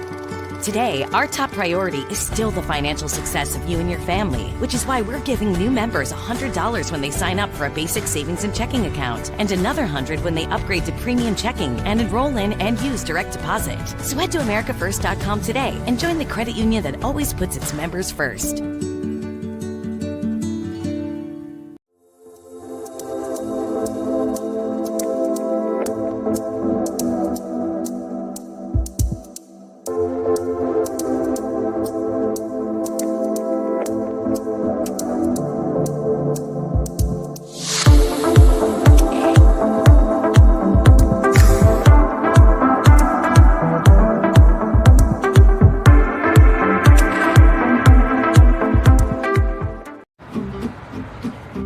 Schwab tires. I'm a confident backseat driver, but Mom's a little stressed about spending. Remember, breathe in. Now watch your speed and breathe out. Good. Even though we're watching our wallets, Les Schwab is still watching out for our safety. So turn here. Help keep drivers and backseat drivers safe with Les Schwab tires. When you pay with the Nitro card at Maverik, you always save 10 cents or more on fuel every gallon, every day. And you could save a whole lot more thanks to Nitro Best Price. Pick up a Nitro card and upgrade your Adventure Club account today. Now we're through one period here at Maverik Center. It looks like we got the makings of an outstanding series on our hands. Both teams certainly need the standings points and certainly need the victories. After all, if the playoffs start today, both teams would currently be on the outside looking in. It was a very spirited first 6 minutes of play. Idaho did have a slight shot advantage. It remained a scoreless game for the first 16 and a half minutes of the first period. Dylan Fitz got a slashing minor, 3:42 in. Grizzlies put together a successful penalty kill. Connor Punnett got a holding minor for Idaho as he was battling with Luke Manning for about 15 seconds over in the near corner, and Manning held his ground, and Punnett ended up holding him. Grizzlies unsuccessful on that power play. It was the only power play Utah has had so far. They had 3 shots on that power play. It was an abbreviated one as Cole Gallant got a tripping minor, 11:08 into the first. Grizzlies held off on that power play. Cade Jensen picked up a tripping minor, 16:35 in, as he tripped up Wade Murphy. And very late in the power play, 18:27 into the first period. So there was about 7 or 8 seconds left on the Jensen penalty when McEachern was in the high slot, and he moved to his left circle. And just like Alex Ovechkin, Matthew Semenov found the back of the net as he got it past Adam Schill. It's Semenov's first in his Steelheads uniform. It's only his third game with Idaho. He had 4 goals with the AHL's Texas Stars last season. Coincidentally enough, Keaton Mastrodonado also had 4 goals with the Texas Stars last season. On the Semenov goal, McEachern and Horvath picked up the assists. And that was 18:27 into the first. 25 seconds later, Reed Lebster scored his 12th of the year. And Connor Punt, it looked like he was faking a one-timer. And then once he got the puck, once he faked it, puck glanced off his stick, rolled towards Lebster. Lebster got the puck, skated past Punnett. He had Ryan Gagnon on the back check, so Lebster didn't have all the time in the world to put whatever move he wanted on him, as he just kind of faked to his right a little bit, slid back to his left, got on the backhand, and fired it past Brian Thompson. It was a great move by a great player, and Reed Lebster now has 12 on the season, and he really was the talk of the town here at Maverik Center. He led the way with 4 shots. It is the 19th game this season where Lebster has had 3 or more shots. In fact, Lebster is the only Grizzly to have more than 2 shots in the period, so it's only fitting that Reed Lebster is the one that finds the back of the net. 18:52 into the first. In terms of the shot count, we mentioned Lebster with 4 leading the way. 1 shot each for Dashke, Messner, Fitz, as well as Briley Wood, Cody Corbett, and Cole Fonstad also had 1 shot in the first period. For the Steelheads, they were led by 2 shots each from Jade Miller, Connor McEachern, and Hank Crone. Among the players with 1 shot was Matthew Semenov, who's playing his first game against the Grizzlies all time. And Semenov's the one that scored the goal, 18:27 into the first. Idaho's 1 for 3 on the power play. They have 7 power play shots. So that's 7 of the 14 they took were on the power play. Grizzlies have 3 power play shots, and that's 3 of the 10. Well, I know you want to know about the scoring chances. That's certainly going to be vital in this series. Idaho had 8 scoring chances in the first, 7 of them denied by Adam Schill. Obviously, Semenov's found the back of the net. That was probably Idaho's last scoring chance of the frame. And for the Grizzlies, they had 5 scoring chances. Obviously, Lebster scored on 1 of the 5. Face-offs were all Idaho in the first period. They won 15 to Utah's 7. Hits, Grizzlies had 5 and Idaho had 3. Utah had 4 giveaways in the first period, and Idaho had 3. When we come back, we'll go over the other scores in the league. It's a busy night in the ECHL. Obviously, no NHL games with the Four Nations Classic going on. There's no Four Nations game tonight, although all 4 of the nations will be in action tomorrow, as Finland will face Sweden in the afternoon session. And then Saturday night at 6 o'clock, it will be Team USA facing off against Team Canada. When we come back, we'll go over those other ECHL scores. We'll also talk some hockey along the way. We've had a fun one here so far. We're tied at 1 after 1 period. We'll skate 5-on-5 to start the second frame. You've been tuned into the Intermission Report on the Utah Grizzlies Hockey Network. From commercial to recreational truck accessories, Mountain Land Truck Outfitters has got what you need. Flatbeds, spray and bed liners, lifts and leveling kits, wheels and tires. Mountain Land Truck Outfitters proudly uses a brand you know and trust. And with our experienced, knowledgeable, and friendly staff, your visit here will be informative and enjoyable. Stop into our convenient location in Provo at 265 South 100 West or call 801-225-4637 to get a quote for your fleet or individual truck. Mountain Land Truck Outfitters. Welcome back to Utah Grizzlies hockey. First intermission, we're tied at 1. Semenov scored 18-27 for Idaho. It's his first in a Steelhead uniform. Reed Lebster picked up his 12th of the year, 18:52 in. For Lebster, he is 3rd on the team in goals. Actually, he's now tied for 3rd. Neil Shea leads the way with 18 goals this season. Briley Wood has 13 goals on the year. And Reed Lebster is now tied with Mick Messner for 3rd on the club with 12 goals on the season. Other action in the league, Florida defeats Indy 7-3, and what a night for Taryn Fizer, the former Grizzly. He had 2 goals and 1 assist for the Florida Everblades. Former Grizzly Kyle Betts also added a goal, and the Everblades cruised to a 7-3 victory over the Indy Fuel. Other games have gone final. Kalamazoo shuts out Bloomington 4-0. Trois-Rivières gets a 2-1 victory over Adirondack. Often we'll check with Alex Bokosh, he did not play for Trois-Rivières. It's possible he might have gotten called up to their AHL affiliate. Trois-Rivières got a 2-1 victory over Adirondack. Games in progress. 5 minutes and 15 seconds are left in the third period, and Fort Wayne leads Cincinnati 5-3. 15 minutes left in the third period. Toledo and Iowa are tied at 2. Halfway through the third, a Mountain Division showdown. Kansas City leads Tulsa 2-1. Albrecht scored for Tulsa 2:18 in. David Cotton has scored both of Kansas City's goals, one in the first period and one in the third. And now Kansas City's just extended their lead to 3-1 as Damian Giroux scored 7:28 in. It's the Mavericks 3 and the Oilers 1. Another Mountain Division showdown. 13 minutes are left in the third period. Tahoe and Wichita are tied at 3. It's the first ever time that Tahoe has been in Wichita. Logan Nelson, Barrick Hughes, and Luke Adam has Tahoe goals. Kobe Walker, Luke Granger, and Joe Carroll have scored for Wichita. That game is tied at 3 early in the third period. Also early in the third, Worcester leads Allen 3-2. Early second period, Rapid City leads Maine 1-0. Billy Constantino scored 1:26 into the second period.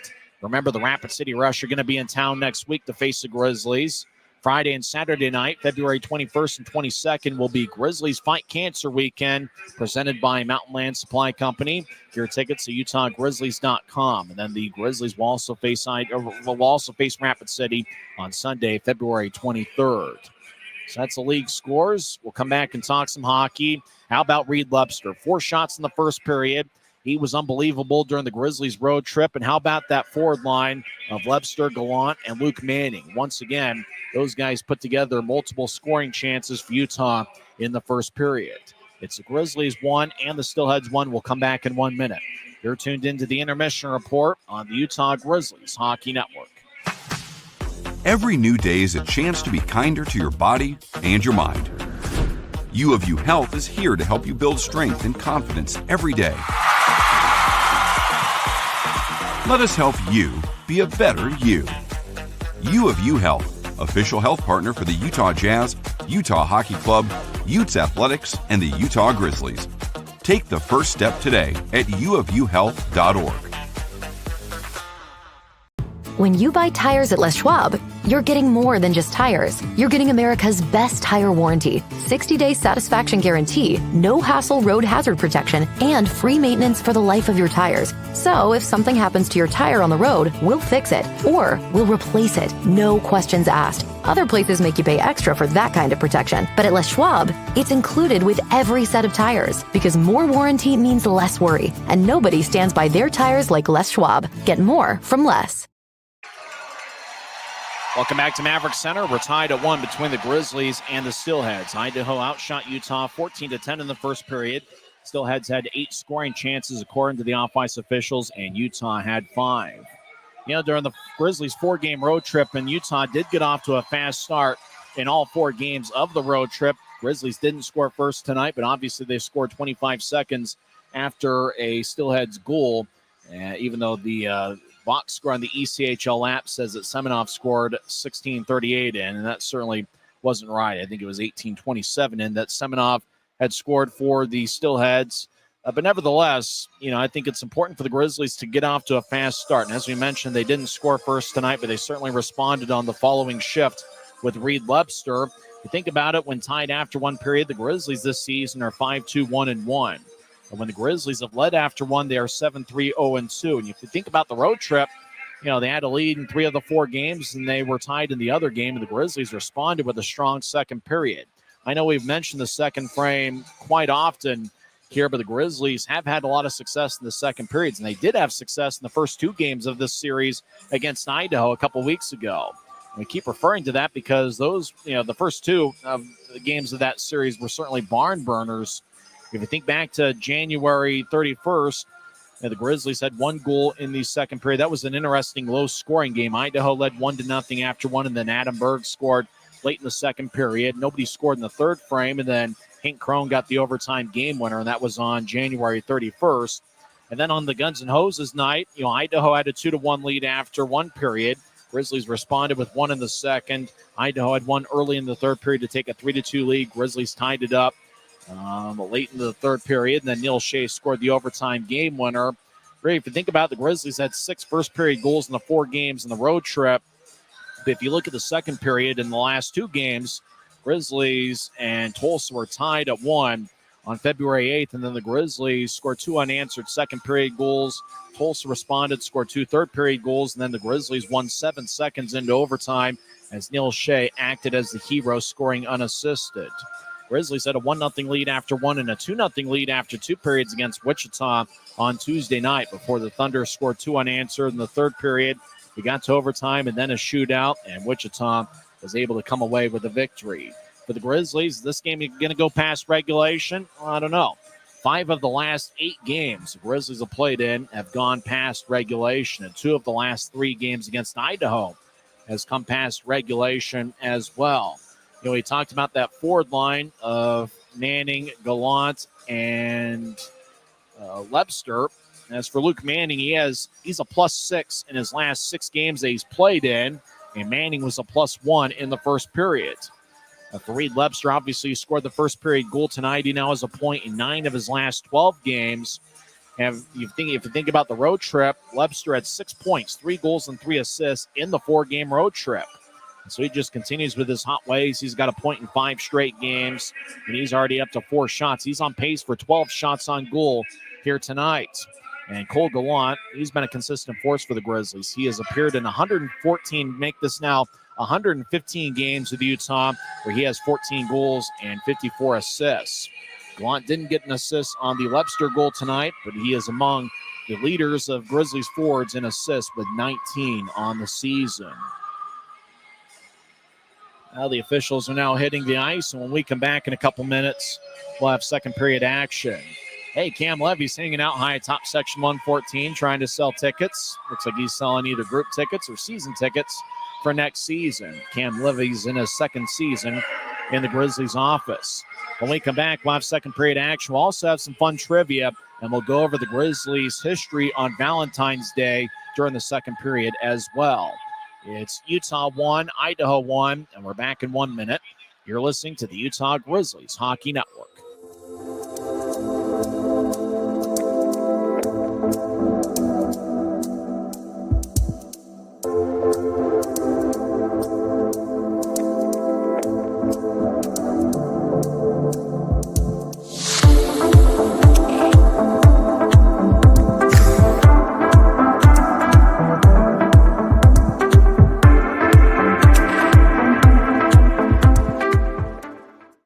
Since 1939, America First has helped people start businesses, buy homes and cars, and achieve their financial goals. Today, our top priority is still the financial success of you and your family, which is why we're giving new members $100 when they sign up for a basic savings and checking account, and another $100 when they upgrade to premium checking and enroll in and use direct deposit. So head to AmericaFirst.com today and join the credit union that always puts its members first.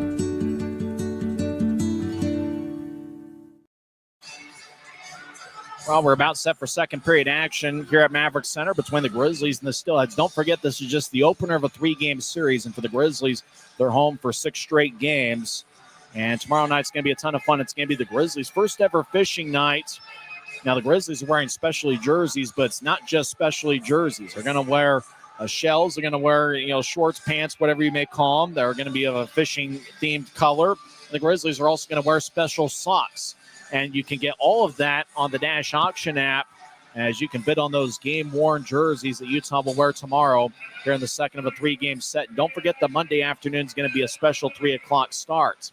Bill from Lebanon, Indiana is tuned into this one. We got listeners from all over the United States and even some listeners overseas. And if you joined us late, Cade Nilsson has been suspended from the roster and suspended by the team, removed from the roster as it appears, according to Elite Prospects, that he is headed back to the EIHL. He started the season with the Glasgow Clan, and it looks like that's where Cade Nilsson is headed as we speak. So the Grizzlies will certainly miss him. He had 3 goals this season. Adam Schill, also if he joined us late, he's in net for the Grizzlies tonight. He was 8-1-1 with Colorado this season, but he was reassigned to the Grizzlies yesterday and also happening either yesterday or 2 days ago. Defenseman Brian Yu was reassigned or recalled to Colorado. To start the second period, Aragon's out there with Berg and Fitz. Taking the draw and winning it, it's A.J. White. We're skating 5-on-5. Utah skates from left to right as we see it from high top section 114. White dumps it in. Dashke paired up with Corbett here to start the second period. Berg trying to get it towards Aragon. It's tapped away. Idaho. Semenov drops it for Punnett. Left point. His shot's blocked. Well, Semenov and Punnett have NHL contracts with the Dallas Stars. Berg will dump it in, but he did so from Grizzlies territory. So Utah's called for icing 21 seconds into the second period. Adam Schill in the first period stopped 13 of 14. Semenov's one-timer from the left circle was Idaho's lone goal. A.J. White will take the draw against Aaron Aragon. Aragon and Fitz are wearing the A's on their sweater. Mick Messner's wearing the captain's C. Draw one by Utah. As Fitz nudged it towards Corbett, who will tap it off a stanchion. Puck goes towards a high slot. Hippity hops towards Berg, who will throw it towards the Grizzlies bench. Fitz runs it down, and he backhands it deep in the Steelhead zone.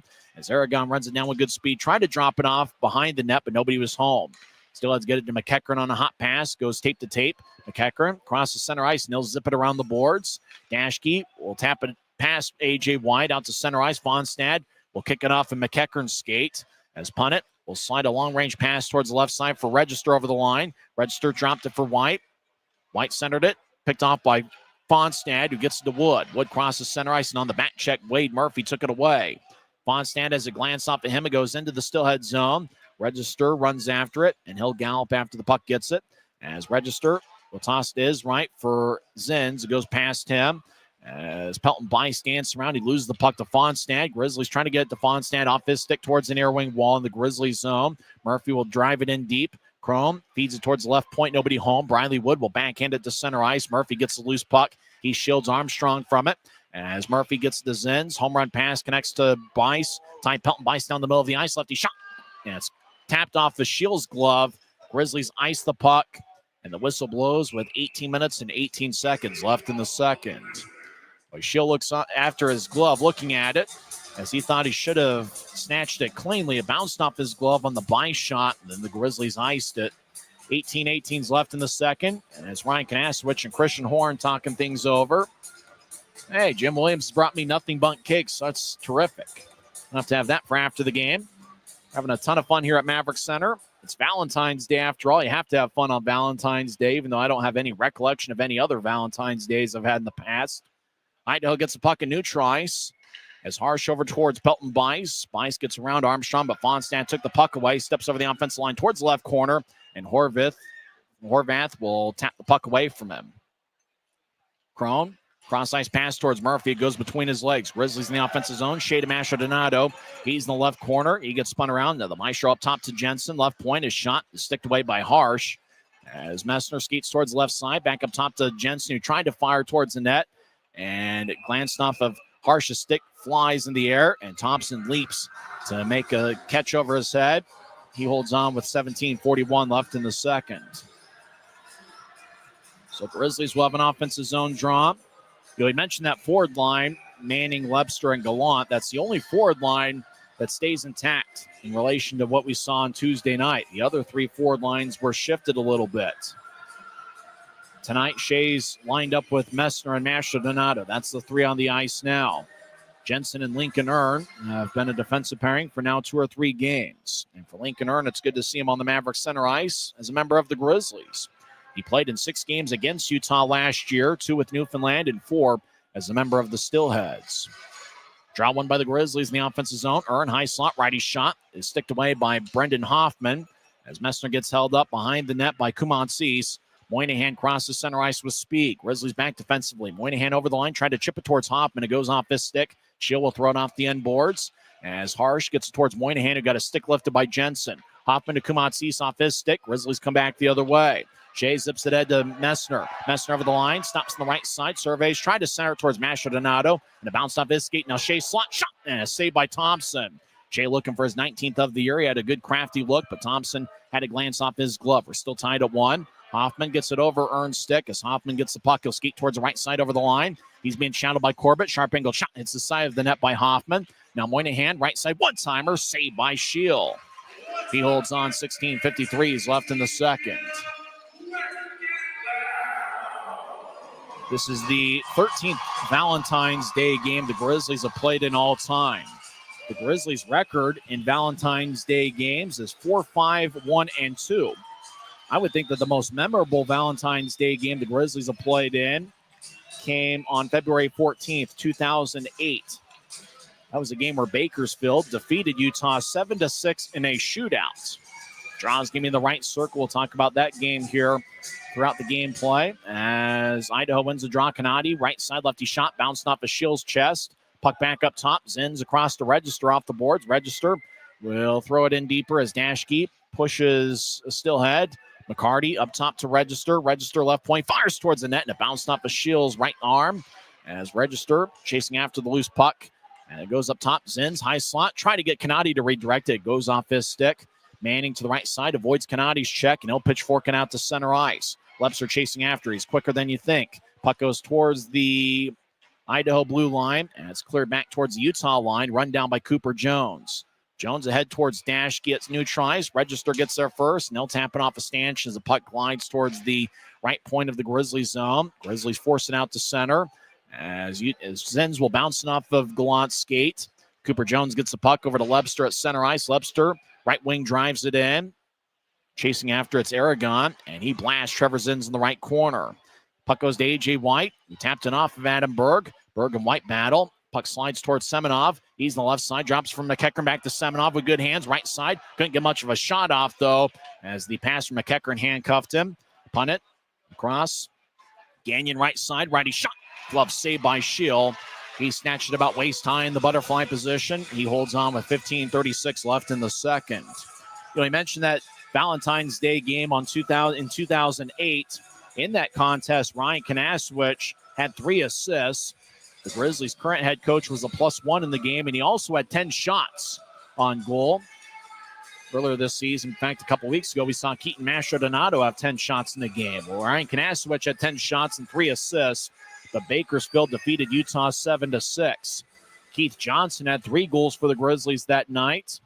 And there was a Keith Johnson in the Utah Sports News today. Grizzlies win the draw. Dylan Fitz crosses center ice, and he'll backhand it in. Puck hits the top of the boards. Thompson spins along the near side as Aragon gets the puck. He'll hit it off the top of the boards as Berg gets hit in the back by Gagnon. Aragon skates over to join the play. He'll slide it up top to Jones. Jones between Fitz's legs to Nilsson. Left side, lefty shot. Glove saved by Thompson. He holds on with 15:12 left in the second. Yeah, the Keith Johnson who scored the 3 goals for Utah's not the same Keith Johnson that's going to be the manager of the Salt Lake Bees once again this season. Garrett Bembridge had a good game. He had 1 goal and 3 assists and had 6 shots. Also in the game, Martin Frechette picked up a game misconduct. He got in a fight with somebody 18-11 into the first period. But Frechette also got a game misconduct for a jersey violation. I guess he didn't have a fight strap. So that was a wild game. What was also wild is the number of penalties in that 2008 Valentine's Day game. Grizzlies won the draw. Nilsson to Fonstad. Right side lefty shot. Bounced off of Thompson's glove. Getting the puck is Hoffman. He'll slide it ahead. Puck still in the Idaho zone. Hoffman will carry it out to center ice. Hoffman out to center ice, steps over the offensive line. He gets around Corbett. Hoffman skates towards the net, and it gets it tapped away on a great defensive play by Cole Fonstad. Corbett will race out to neutralize. He'll slide it across to Fonstad. Right wing, Fonstad over the offensive line. Drops for Armstrong. Armstrong lost the puck as Hank Crone gathered it. Crone will slide it towards his left off of Armstrong's stick as Bice dumps it in. Shield behind his net wearing number 34. Over towards Dashke across off the near wall for Wood. Grizzlies skate from left to right. Wood, rink-wide feed off of Fonstad's stick. Grizzlies will switch up forwards. Horvat, the head to Crone, left wing. He steps over the offensive line onside. Crone drops for Bice, back towards Crone, who gets it back to Bice, who gets hit along the boards by Shea. As Bice loses the puck, Briley Wood, 33 points this season. Across the Dashke, back to Wood, who crosses center ice, steps over the offensive blue, lays it for Messner. Messner skates towards the right circle, gets it tapped away by Murphy. Messner gets it back, skating around Idaho's net towards the far side. Backing it up top to Mastrodonato. Left point shot is blocked away by Thompson. As Horvath rink wide feed. Pass connected. Hank Crone's got a breakaway. Take a lefty shot, and he fired it over the crossbar as he missed the net. Mastrodonato races out to center ice like a bolt of lightning. He gets it to Shea. Over to Messner right side. Messner tried to center, and it glanced off a Horvath stick. 13:38 and counting left in the second. We're still tied to 1. No one scored here so far in the second period. Moynihan took it away from Messner. He gets to Hoffman. Rink wide feed connects to Kumatsis, right side. Kumatsis skates towards the right goal line, now around the net as he's being shadowed by Lincoln Earn. Kumatsis, good speed. The Arizona State product. Gets towards the right point. Now he throws it to the middle of the ice for Trevor Zins, who couldn't handle it. Puck goes to Moynihan off the left wing wall. Up top to Register off his stick. Puck goes out to center ice. Steelheads reset. Zins blue line to blue line pass over to Kumatsis, who dumps it in. Steelheads make a full line change. Actually, they keep the defensive pairing on the ice of Zins and Register. Grizzlies sky it into the Steelhead zone. Manning battles with Register, boxes out Manning for the puck, and he'll slide it to Zins behind the net. Back towards Register, who clears along the near wing wall. Miller back to Register behind Idaho's net. Now Register will start the attack. Rink wide feed bounced off the Nilsson stick. On back towards Register. As Register collides with Manning along the near wing boards at center ice. Miller drags down Manning. As Manning continues to get held up by Miller, no call. Now they break free as the Steelheads will bounce off the Nilsson. Action in the Steelhead zone. As Nilsson dumps it in deep. Webster gets his stick lifted by Register. Gallant loses his balance. Puck towards the middle of the ice as Canati nudged it head towards McCarty. Trying to get it back towards Canati. Taken away by Gallant.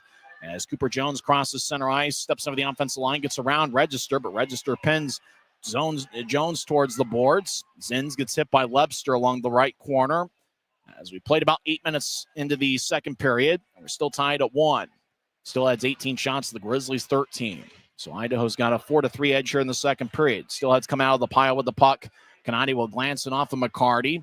As the Grizzlies have it with Andrew Nilsson. He's in front of Schill's net. Nilsson, rink wide feed out to the right side. Bounced off a Gallant stick. Gallant chasing after it as he gets rocked by Trevor Zins. Gallant back to his feet, but even the Grizzlies fans had to ooh and ah over that hit. As Gallant will chase and skate back towards the net. Berg and Zins stare each other down as both guys cease and desist. Action still going on as Corbett will bounce it to Dashke. Dashke around center ice. Will slide it to his left for Aragon over the line. Aragon will bounce one on towards Thompson, who covers up. 11:22 left in the second period. Now Aragon getting after it with Trevor Zins. Zins rocks Cole Gallant's world. He's able to skate off the ice under his own power. Easy for me to say. English is tough sometimes. The tie to 1, 11:22 left in the second period. It's the Utah Grizzlies Hockey Network. When you pay with the Nitro card at Maverik, you always save 10 cents or more on fuel every gallon, every day. And you could save a whole lot more thanks to Nitro Best Price. Pick up a Nitro card and upgrade your Adventure Club account. Thanks to Les Schwab Tires, I'm a confident backseat driver, but Mom's a little stressed about spending. Remember, breathe in. Now watch your speed and breathe out. Good. Even though we're watching our wallets, Les Schwab is still watching out for our safety. So turn here. Help keep drivers and backseat drivers safe with Les Schwab Tires. Maverik's new bean-to-cup machines always deliver a freshly ground cup of coffee on demand, so you can enjoy any of our premium roasts at their best, day or night, hot or iced. Enjoy a fresh cup today. 11 minutes and 22 seconds are left in the second period. There's still no score. Both teams have taken 4 shots here in the second frame. Aaron Aragon's out there with Adam Berg and Dylan Fitz. Up top is Derek Dashke and Cody Corbett. Drawing the left circle. Won by the Grizzlies cleanly, but the linesman says, whoa, hold on, we'll do it again. As Aragon almost won that too cleanly on A.J. White. First of a 3-game set. Got a good Friday night crowd here at Maverik Center. Tomorrow's the first ever fishing night. That'll be a ton of fun. Grizzlies wore an exotic looking fishing jersey. And it's really an entire outfit. Puck goes along the right wing. Adam Berg over to the right corner. He sidesteps Gagnon's check. Berg will loft it towards the left point. It bounced over Dashke's stick. Dashke runs it down. He will roll one on to Fitz, who backhands it towards Thompson. Thompson gathers it with Aragon chasing after it.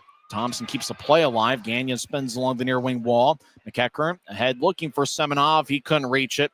Icing is on Idaho with 10:54 left in the second. Grizzlies are skating from left to right as we see it from high top section 114. Now, Grizzlies have a lot of depth in goaltending, and really, I think the entire Avalanche organization has some pretty good depth. And really, you think about the only reason why Schill would even be here is Colorado feels pretty good about Kevin Mandolese and Trent Miner, the two goaltenders they have. And certainly if the Avalanche have their two-headed monster of Wedgwood and Blackwood, you're talking about a lot of depth in the Avalanche organization. And Jake Barchescu's on an AHL deal. He's had an outstanding last couple of months. Punnett gets rocked over in the right corner by Armstrong. Puck will slide towards the Grizzlies zone. Andrew Nilsson runs it down. A.J. White chasing after Nilsson. Now Nilsson slides to Cooper Jones, who stops on a dime and pushes his right for Fonstad, who steps over the offensive line. Fonstad lost his balance, tripped up Bice, no call. As Punnett over towards Bice, who gets it back towards Punnett, the NHL contract product. Will get it ahead as Murphy will dump it off the end boards. Cooper Jones racing after it as he collides along the near wall as he got hacked away by the Steelhead, and that's Hank Chrome. Wood over the offense line to Nilsson. Cyrus to Fonstad. He'll take a shot. Saved by Thompson. Boy, good look there by Fonstad along the far goal line. Steelheads 3-on-2 over the offensive line. They drop it for Harsh, who drops for Bice down the middle. Bice veers off to the left, takes a lefty shot. Glove saved by Schill. Boy, Adam Schill's been outstanding here so far. He has saved 18 of 19. Ty Pelton Bice had a pretty good look as he was down the middle of the ice, veered off to the left, and fired away on Schill. Bice has 3 assists in his last 3 games. Ty Pelton Bice has been a consistent performer. He's got a point in 22 of 34 games this season. And he had a good look from the left side, and Schill snatched it away. Idaho wins the draw. Murphy shot from the left wings, blocked by Mastrodonato. Messer across the center ice, 2-on-2. Over the line, he tried to chip it to his right for Mastrodonato. Pass bounced off the Steelhead to Mastrodonato. Take a shot, and it bounced off of Thompson's right pad. Now left point. Dashke fires wide. Glove side on Thompson. As Mastrodonato over to Shea along the right wing boards. They'll bouncing off the Steelhead stick. Idaho's been very active defensively tonight. As the Steelheads will helicopter it. Looking for Murphy, who couldn't get it off the near wing wall. Grizzlies will bounce it off of Murphy as it flies out of play about row 3 of section 113. And a fan comes away with a frozen vulcanized rubber disc. Looked like the guy in the hat was trying to catch it, and it looked like he wasn't able to get a piece of it. I mentioned Valentine's Day being one of those holidays. Some people love it. If you're like me, Valentine's Day is just another day. Really, there's only been one Valentine's Day in my life that I can't even remember. Draw's going to be over in the left circle of the Grizzlies zone. Hoffman will take these out there with Moynihan and Kumatsis. Taking the draw for Utah's Cole Gallant, and he wins it cleanly. Lincoln Earn along the near boards, gets pushed along the wall. Grizzlies come out with it. Gallant races across center ice, trying to get around Register. Register knocks down Gallant. Webster fires on net from the right wing. Thompson snatched it and holds on with 9:13 left in the second. So Grizzlies will have an offensive zone draw. Really, the only Valentine's Day I even remember is back in 2002. Before I went to school that morning, my mother gave me a couple packs of 2002 Fleer Tradition baseball cards. And boy, I was excited. And if you know how much I love baseball, you knew that that was probably the best Valentine's Day gift I can ever get. As Hoffman's kicked out of the face-off circle. Now in one of the 2 packs was a Mark Pryor rookie card. I know Mark Pryor, at that time, I thought was going to be a future Hall of Famer. I was really stoked. I thought it hit the jackpot. Grizzlies trying to center it towards Gallant off a stick. Left side, Jensen will bounce it off of Manning. Puck goes in the high slot. Lebster keeps it in. He'll skeet towards his right. Lebster gets pinned along the boards by Hoffman. Hoffman won't let Lebster go. Manning gets hit in the back. He takes over the puck. As Manning gets it tapped away by Kumatsis. Taking it behind the net is Matt Register as he's quarterbacking this 5-on-5 unit. Register long-range feed. Goes behind Hoffman. It slides deep into the Grizzlies zone. Idaho gets 4 fresh skaters on the ice. Register stays out there. Manning over to Earn on the right side. Earn will lift it in. And he'll come off the ice. Grizzlies hit the refresh button. They get 5 fresh skaters on the ice. Still tied at 1. 8:25 and counting left in the second. Kumatsis gains center ice. Skates around Jones. Kumatsis strong with the puck. Will skate around Utah's net. He'll throw it towards the right side. One-timer. And Gagnon's stick let him down as it shatters in 2. Skating over the offensive line. Berg fires out towards Aragon. Pass goes behind him. Nielsen looked to center it to Berg, and it's tapped away by McCarty. Berg runs down, gets the loose puck. He'll feed it to Jones up top. Jones around the boards, fits in the left wing. Trying to get it towards Aragon and does. Aragon tried to curl it towards Berg. It ends up top. Fits in the left point. Around to Berg off his stick as Berg gets pinned to the boards by Punnett. Berg strong, though, as he is able to skeet towards the right corner. He negotiates his way out towards Jones in the right point. Jones tried to find Aragon out in front. It goes wide. Fits in the left point. Across to Jones. Jones shuffles towards the right circle. He takes a righty shot and it goes wide. Andrew Nilsson gets pushed by Miller as Nilsson will shovel it over to the right wing. Taking it is Connor Punnett, and the Steelheads will carry it across center ice. Punnett around Fonstad. He will pitchfork it in. Corbett chases after it. Long-range feed to Fitz goes off his stick. Fitz collides with Horvath. Taking the puck is Armstrong. He gets knocked down by Harsh. That's going to be a penalty. Harsh touches it up in the right corner. Interference is going to be the call, and Utah gets a power play with 7:09 left in the second. It's Reese Harsh. He can't believe it, but he gets penalty minutes 25 and 26 on the season as he interfered with Craig Armstrong. So Grizzlies will get their second power play of the night.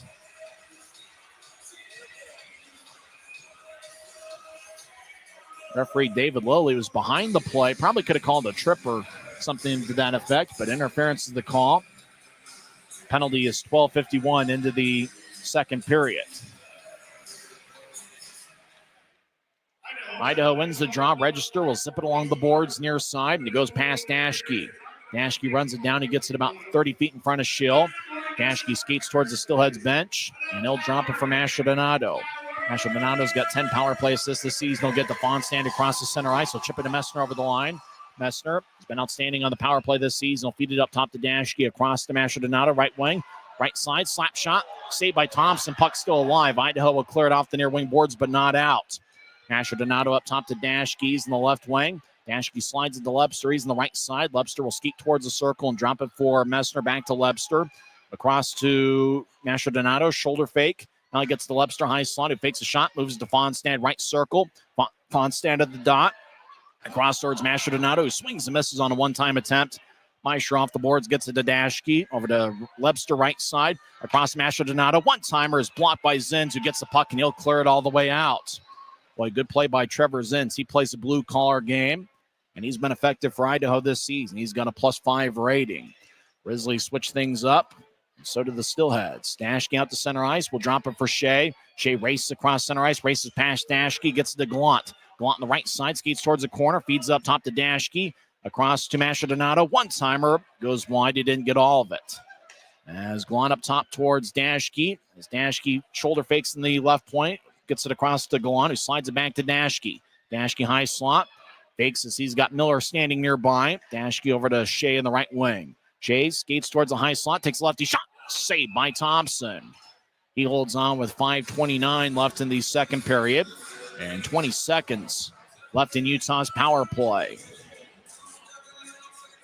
So it's going to be an offensive zone draw. Utah did a good job working the puck around in the offensive zone. Neil Shea's a high-volume shooter. You can count on at least 4 or 5 shots from Shea every game. He's had some outstanding looks. Shea's got a goal in 15 of 29 games this season. He also has a point in 22 of 29 games. He's averaging 4.24 shots per game. Utah wins the draw. Andrew Nilsson will skate towards the high slot. He'll slide it to his left for Wood. Wood directs it back to Nilsson. One-timer, and his stick breaks. Gagnon's stick broke a couple minutes ago, and now Nilsson's equipment lets him down. Idaho clears it all the way out. Less than 5 seconds left in the power play. Nilsson gets it back with a new stick from equipment manager Jackson Hibbard. Idaho's back at full strength. Grizzlies over the offensive line. Wood couldn't get the skipping puck. Hoffman will fire it off the far wing boards. Grizzlies skate from left to right. Gallant right wing over the offensive line, but he spins around. Would it enter before the puck? As Grizzlies reset, taking it away is Semenov. He'll skate towards the right side. Righty shot goes wide. Boy, Semenov was pretty close to getting a second of the game. Shea gets around Hoffman. Shea into the offensive zone left side. He'll take a lefty shot, and that's sticked away by Thompson. It flies out of play off the protective netting with 4:40 left in the second. No one has scored here so far in the second period. It's the Grizzlies 1 and the Steelheads 1. It's the Utah Grizzlies Hockey Network. From commercial to recreational truck accessories, Mountain Land Truck Outfitters has got what you need. Flatbeds, spray and bed liners, lifts and leveling kits, wheels and tires. Mountain Land Truck Outfitters proudly uses a brand you know and trust. And with our experienced, knowledgeable, and friendly staff, your visit here will be informative and enjoyable. Stop into our convenient location in Provo at 265 South 100 West or call 801-225-4637 to get a quote for your fleet or individual truck. Mountain Land. Every new day is a chance to be kinder to your body and your mind. U of U Health is here to help you build strength and confidence every day. Let us help you be a better you. U of U Health, official health partner for the Utah Jazz, Utah Hockey Club, Utes Athletics, and the Utah Grizzlies. Take the first step today at uofuhealth.org. We're tied at 1. 4 minutes and 40 seconds are left in the second period. Both teams have taken 19 shots. Grizzlies have a 9-5 edge in the shot count here in the second period. Good Friday night crowd here. We're expecting a big crowd for fishing night. That'll be tomorrow evening, and then Monday will be a 3 o'clock start. Grizzlies hanging out, having a good time over in section 125. Draw taken by Luke Manning, and it's won by the Steelheads. Semenov, he's got good speed, will race across center ice. Matthew Semenov will dump it in. He gets around Cody Corbett. Semenov with the puck. He's got a year and a half of experience in the AHL. He gets thrown in the right corner by Corbett. Taking the puck as Nielsen will skate back towards that corner. Now nudge it ahead to Fitz, who gets tripped up by Murphy. Yeah, it's going to be a penalty. Murphy can't believe it. He slams his stick on the ice. He tripped up Dylan Fitz along the boards. Referee David Lilly was in the right place at the right time. He makes the call, and Utah will get their third power play of the night. Murphy can't believe it. He points towards his left knee. The tripping's going to be the call. Wade Murphy gets his first penalty of the season. It's his 7th game in the Idaho uniform this year. It's his first penalty. As he battled with Fitz, and it was just a classic trip as he knocked down Fitz as he skated behind Fitz's right knee and just took it away from him. Grizzlies will have Nil Shea out there with Messner and Lebster. Up top is Mastrodonato and Dashke. We're tied at 1. 4:21 left in the second. Draw one by Utah. Lebster gets the Mastrodonato. He's in the left point. Over to Fonstad. Fonstad over in the left point surveys. Now he gets it to Dashke. Feeds it back towards Fonstad. He taps it back to Dashke, who's now in the left point. Across to Fonstad, who moved to the right side. Fonstad over in the right circle. Shakes back and forth. Now he gets it to Lebster on a slow pass to the right point. Across to Dashke. Dashke shoulder fakes. Now he fires towards the net, and it's blocked away by Hoffman's stick. Fonstad gets up top to Lebster on the right point. Lebster back towards Fonstad. He's in the right circle. Fonstad dangles back and forth to the right dot. Up top to Dashke. Back to Fonstad. Right side takes a lefty shot. It goes wide. Dashke races to the left point to keep it in. Great hustle by Dashke. Rink wide feed, bounced off a white stick, but he couldn't clear it out. Lebster over to Fonstad. To Messner, trying to kick it across. It glanced off the stick. Dashke runs after it. Hoffman. Dashke took it away to keep it in. Fonstad to the right side. Back to up top to Dashke off a white stick. Lebster gets back to Fonstad. One-timer saved by Thompson. Boy, what hustle by Dashke. Now he goes after A.J. White. As Dashke felt like he got tripped up by White. As he thinks that White slew-foot him. But what an effort by Derek Dashke on 2 separate occasions to keep the puck in the left point. Eventually they got it around to Fonstad on the right side, and Fonstad fired it right into the pads of Brian Thompson. Both teams arguing for a little bit. Dashke still thinks he got slew-footed by A.J. White. As Dashke, you know what happened? Hoffman gave him the old Mitch Kupchak. Hoffman took his stick and whacked it between Dashke's legs. We saw that last year when a player for Norfolk did that to Kyle Mayhew in the third period. Hoffman gave Dashke a low blow, and that's why Dashke was upset. He went after A.J. White. He went after the wrong guy. It was Hoffman that got him below the belt. Idaho wins the faceoff. They'll clear it out to neutral ice. Nielsen gets it back to Shea. Grizzlies are on the power play for the next 51 seconds. Shea crosses center ice. He'll move it to his left as Grizzlies step over the offensive line. Berge up top to Nielsen. He'll slide it to Wood in the right point. Wood back to Shea. Shea along the right wing boards. Surveys. Grizzlies patient with their approach. He'll feed it up top to Nielsen. He fires towards the net. Redirected. Berg hacking away. Thompson makes the save and holds on with 2:51 left in the second. 30 seconds left in the power play. Boy, Dashke, he's sitting on the bench. He's a little perturbed. I think he went after A.J. White after the whistle, but it was Brendan Hoffman from behind that gave him the old cup check. Not much a Colin Lee, the Grizzlies trainer, could do except for maybe give him a bag of ice and tell him to get back out there. 30 seconds left in Utah's power play. It's their third of the night. Idaho is 1 for 3 on the power play. Grizzlies so far 0 for 2. Grisby holds up a Go Grizz sign. Wood takes a draw and he wins it. Up top, Andrew Nilsson. He's got a lethal shot, but he'll throw it to Shea on the right wing. Shea dances around. He's got 18 goals this season to lead Utah over to Nilsson. One-timer, he didn't get much on it. Berge back up top to Nilsson. He's in the right point. Nilsson pedals to his left. He's now in the high slot. Lefty shot. Saved by Thompson. And it looked like the puck was sliding behind him, but Thompson was able to recover and make the stop. 12 seconds left in the power play. Boy, Thompson wasn't sure if he had it, as Nilsson, despite it being just a quick-looking wrist shot, got on Thompson in a hurry. Thompson hesitated for a second, then he panicked, looked behind him, but he had the puck the whole way. 2:33 is left in the second. We mentioned the Grizzlies' success in the second period offensively, and they've had their looks. Utah's up to 12 shots in the second period. Got to tip your hat to Brian Thompson. He's playing a good game. Grizzlies, over the last few minutes, have done a good job getting traffic out in front of Thompson, trying to get sticks out there, knowing that it might take a redirection or something like that to get it past Thompson tonight. Wood over to Shea. One-timer, saved by Thompson in the butterfly position.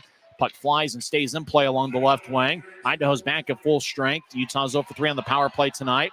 Wood throws it around Idaho's net. Still has chip it to Wade Murphy fresh out of the box. He'll zip it to Trevor Zins. Pass goes tape to tape. Zins over the line. Gets to McEachern, who skates towards the right corner. McEachern stops. Gets up top to Murphy, who tried to move it across, and the pass fanned on him. Shea skates down the right wing. Shea takes lefty shot. He scores! Neil Shea gets his 19th of the year, and Utah takes a 2-1 lead.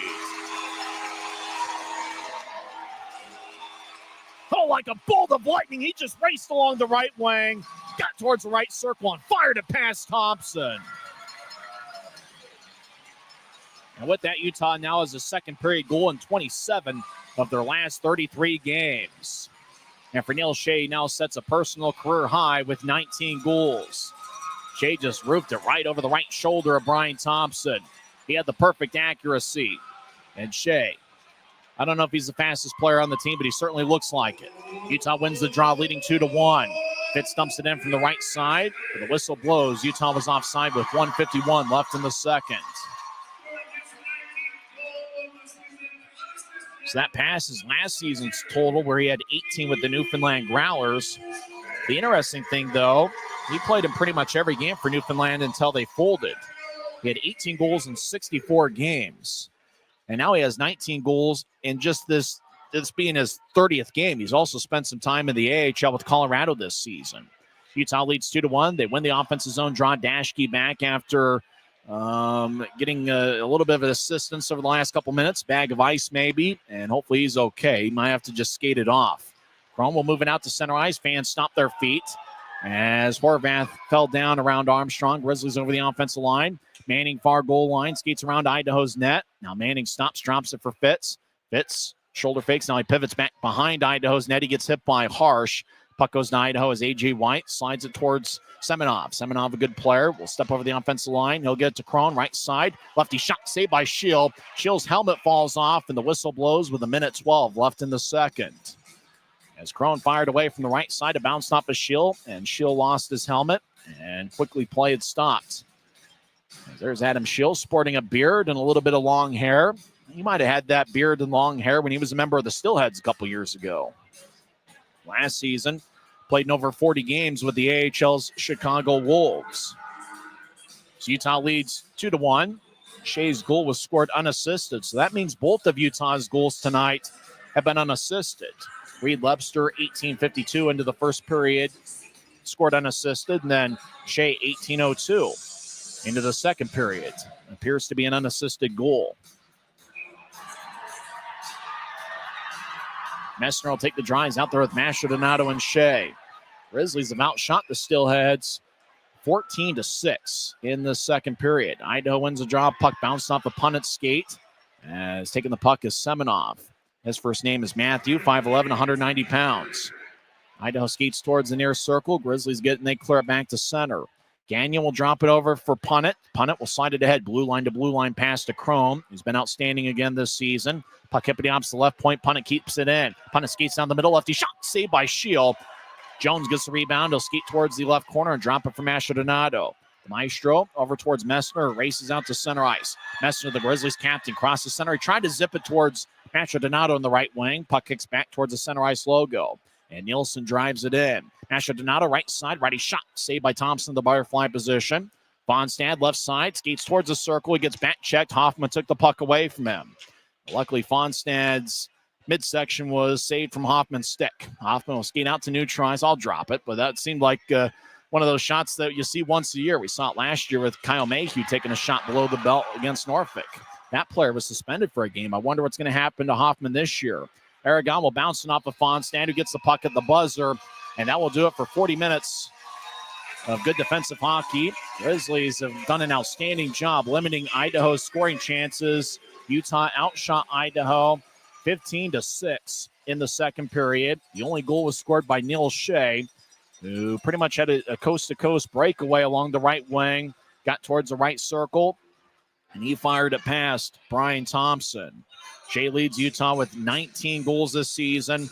He now has a goal in 18 of 30 games this season, with this being the 30th game. And he now also has a point in 23 of 30 games this year. Looking to say Neil Shea has been probably the Grizzlies MVP so far this season. Dashke continuing to have words with David Lilly, and it will be interesting to see what happens with Hoffman. After all, we remember the incident with Kyle Mayhew. I don't remember the name of the Norfolk player who did it in the third period on a Sunday afternoon in the second of a three-game set. Well, that player got a one-game suspension. I guess the question now will be, will Brendan Hoffman play for the Steelheads on fishing night against the Grizzlies tomorrow evening? That'll be an interesting one for the league to look at. Well, Utah leads 2-1. The Grizzlies are 12-0-0-1 this season when leading after two periods.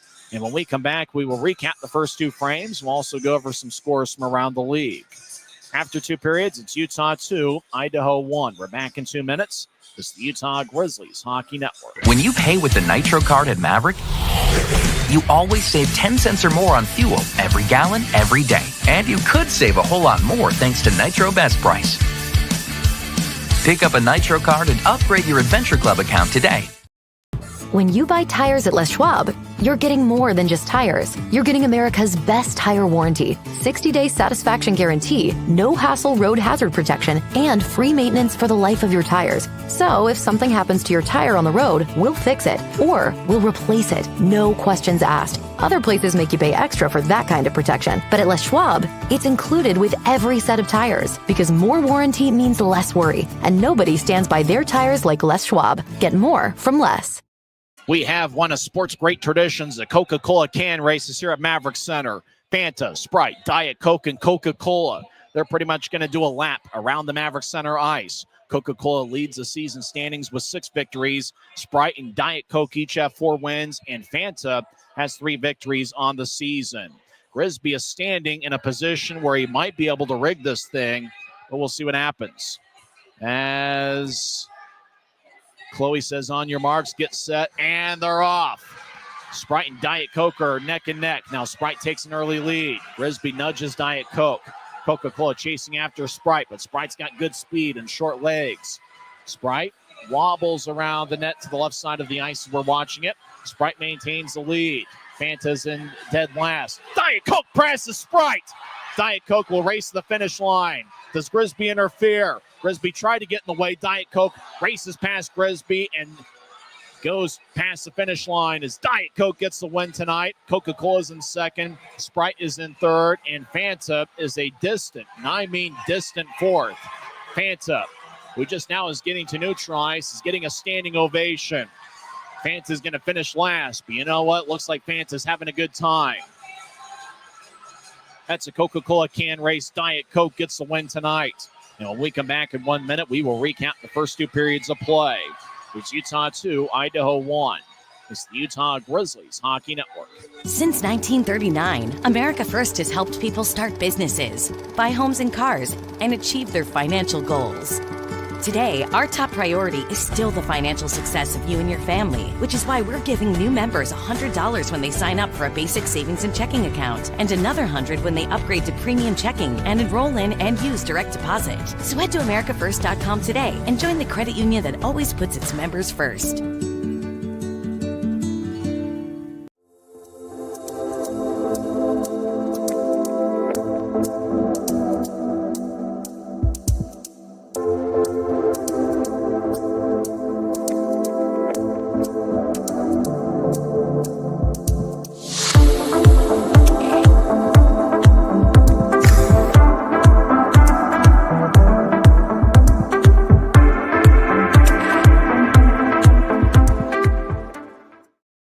It's the Grizzlies 2 and the Steelheads 1 as we played 40 minutes here at Maverik Center. We got a pretty good Friday night crowd, and everybody's having a good time. It looks like the attendance has already been counted. 5,125 are in the house tonight for the opener of a 3-game series. Make sure to get your tickets for fishing night tomorrow evening as the Grizzlies are wearing fishing team specialty jerseys. I'm still looking to figure out what I'm going to wear for fishing night. Great catch by a fan about 10 rows in front of me, as it's the T-shirt toss here at Maverik Center. And that one was bolted all the way up here. Fan with a beard was able to make a catch. He saved his Valentine. And hopefully everybody's having a fun Valentine's Day. And even though I don't have a Valentine this year, hopefully the Grizzlies can come away with 2 standings points.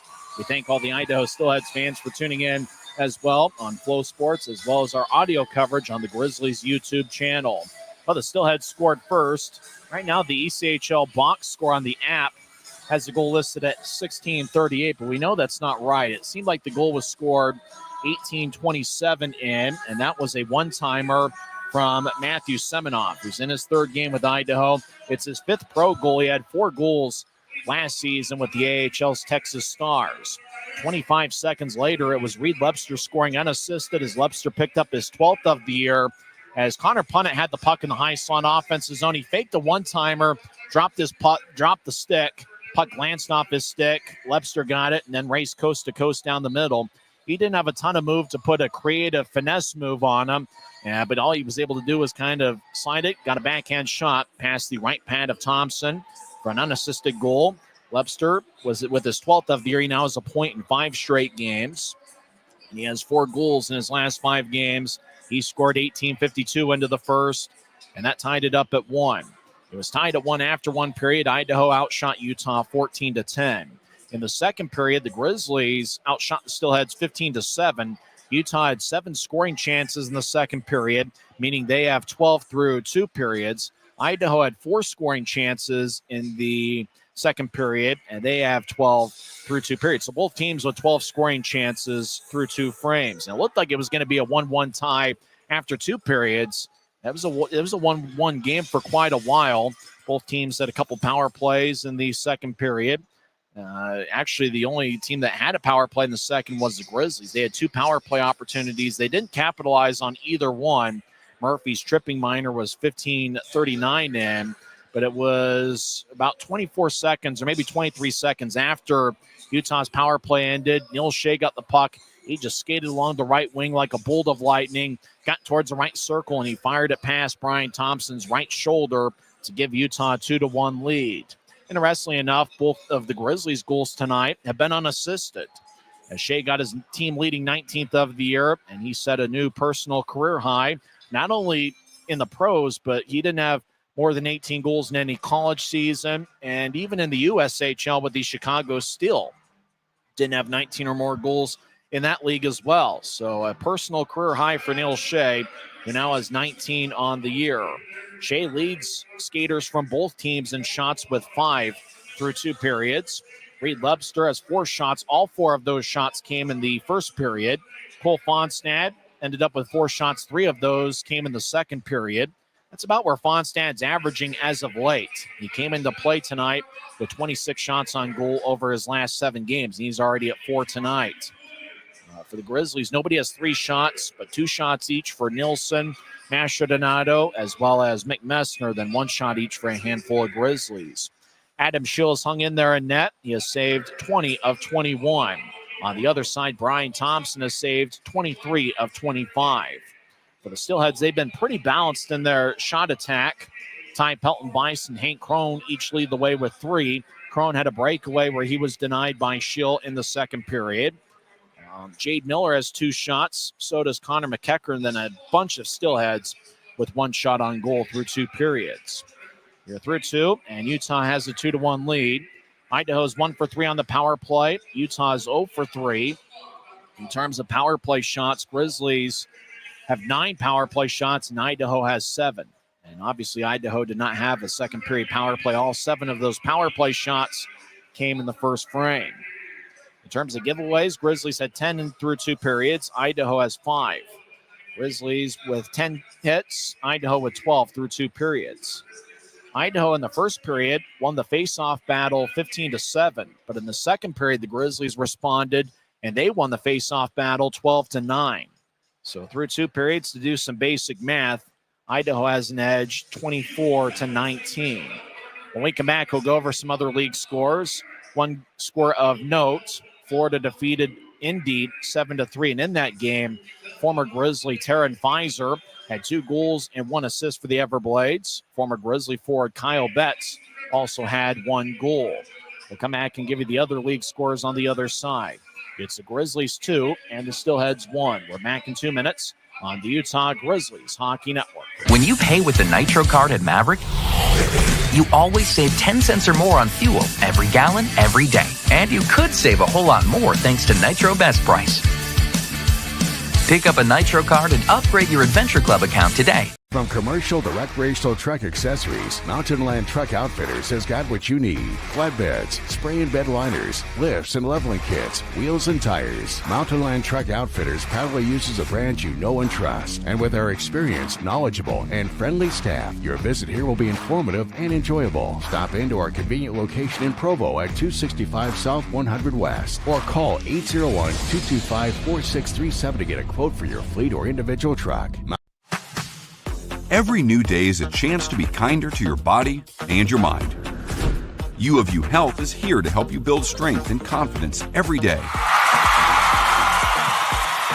Let us help you be a better you. U of U Health, official health partner for the Utah Jazz, Utah Hockey Club, Utes Athletics, and the Utah Grizzlies. Take the first step today at uofuhealth.org. When you buy tires at Les Schwab, you're getting more than just tires. You're getting America's best tire warranty, 60-day satisfaction guarantee, no hassle road hazard protection, and free maintenance for the life of your tires. So if something happens to your tire on the road, we'll fix it, or we'll replace it, no questions asked. Other places make you pay extra for that kind of protection, but at Les Schwab, it's included with every set of tires, because more warranty means less worry, and nobody stands by their tires like Les Schwab. Get more. Since 1939, America First has helped people start businesses, buy homes and cars, and achieve their financial goals. Today, our top priority is still the financial success of you and your family, which is why we're giving new members $100 when they sign up for a basic savings and checking account, and another $100 when they upgrade to premium checking and enroll in and use direct deposit. So head to americafirst.com today and join the credit union that always puts its members first. Welcome back to Maverik Center. Utah leads 2-1. Neil Shea picked up his 19th goal of the season late in the second period. Interestingly enough, both of Utah's goals tonight have been unassisted. Other Mountain Division action. Early third period, Rapid City leads Maine 3-0. Rapid City's gotten goals from Billy Constantino as well as Connor Millimock and Parker Bowman. Luke Millimock has 2 assists, and his older brother Connor has 1 goal and 1 assist. Rapid City has been outshot 20-13, but the Rapid City Rush have a 3-0 lead over the Maine Mariners. Rapid City so far this season is 16-22, 5-3. A game that has gone final, Worcester defeats Allen 5-3. Grizzlies will next face the Allen Americans in March. A game that finished in overtime, Tahoe defeats Wichita 4-3. Jake McGrew scored the game winner for the Night Monsters, 18:06 into the third. Other finals in the league, Kansas City gets a 3-1 victory over Tulsa as David Cotton scored 2 goals and Damian Giroux also found the back of the net. As Kansas City scored 3 unanswered as Austin Albrecht scored 2:18 into the first. Mavericks 3, Oilers 1.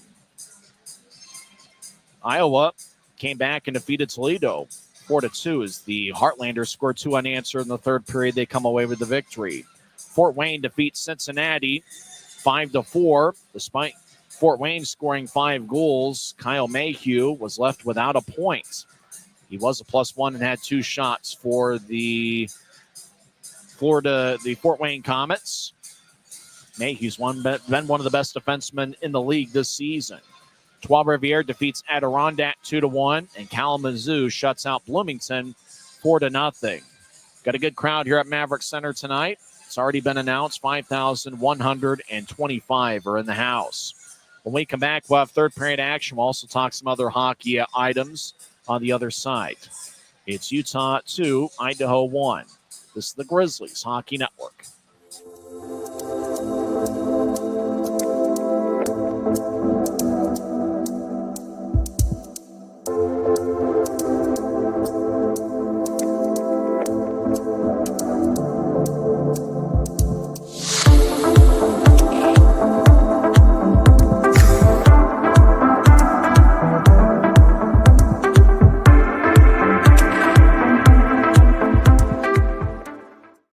It's Utah 2, Idaho 1. Now, don't forget, this is just the first of a 3-game series. Tomorrow, the Grizzlies are holding their first ever fishing night, and that's going to be at 7:10. Grizzlies are wearing specialty jerseys for the occasion. I imagine Grisby's going to be dressed up in fishing gear as well. I'm going to bring a fishing pole. Maybe I'll bring a net. I'm not sure what I'm going to do for fishing night. Maybe I'll find a fishing vest as well, but we're going to have a ton of fun as it's the first ever fishing night here at Maverik Center as the Grizzlies look to hook the Steelheads on a Saturday night. And then don't forget the series concludes on Monday afternoon at 3:10. So that should be a ton of fun. And then the Rapid City Rush will be in town for a 3-game set. Grizzlies Fight Cancer Weekend presented by Mountain Land Supply Company will be on Friday, February 21st, as well as Saturday, February 22nd. There will be a 3-3 set. Sunday, February 23rd will be at 3 o'clock. Gear tickets for every Grizzlies home game at UtahGrizzlies.com. And you can't underestimate the importance of this homestand for the Grizzlies in their pursuit of a playoff berth. For the Grizzlies, they certainly need the standings points. They need the wins. As everybody's having a good time here at Maverik Center. And really for the Grizzlies, you talk about protecting a lead. In each of Utah's last 2 games, they've had 2-goal leads, only to give up 2 unanswered. And in both cases, the game went past regulation. Well, 5 of Utah's last 8 games have gone past regulation. Idaho's had quite a few games in their own right go past regulation. After all, 2 of the 3 games here at Maverik Center a couple weeks ago were decided in overtime. So we'll see what happens here this evening. You know you're going to get a good push from Idaho in the third period, as Utah was able to outshoot Idaho 15-6 in the second period. But you know the Steelheads are going to respond with maybe a 12-15 shot third period. So if you're the Grizzlies and Adam Scheel, you're going to have to find a way to thwart the Idaho attack and maybe pick up some insurance goals here in the third period. That could end up being critical. Can the Grizzlies find a way to get an insurance goal early in the third period and really put the pressure on the Steelheads and then kind of peel back a little bit, although you want to make sure you're still aggressive against a pretty strong Idaho Steelheads club. When we come back in 1 minute, we'll have third period action. You've been tuned into the Intermission Report on the Utah Grizzlies Hockey Network. Maverik's new bean-to-cup machines always deliver a freshly ground cup of coffee on demand, so you can enjoy any of our premium roasts at their best, day or night, hot or iced. Enjoy a fresh... Thanks to Les Schwab Tires, I'm a confident backseat driver, but Mom's a little stressed about spending. Remember, breathe in. Now watch your speed and breathe out. Good. Even though we're watching our wallets, Les Schwab is still watching out for our safety. So turn here.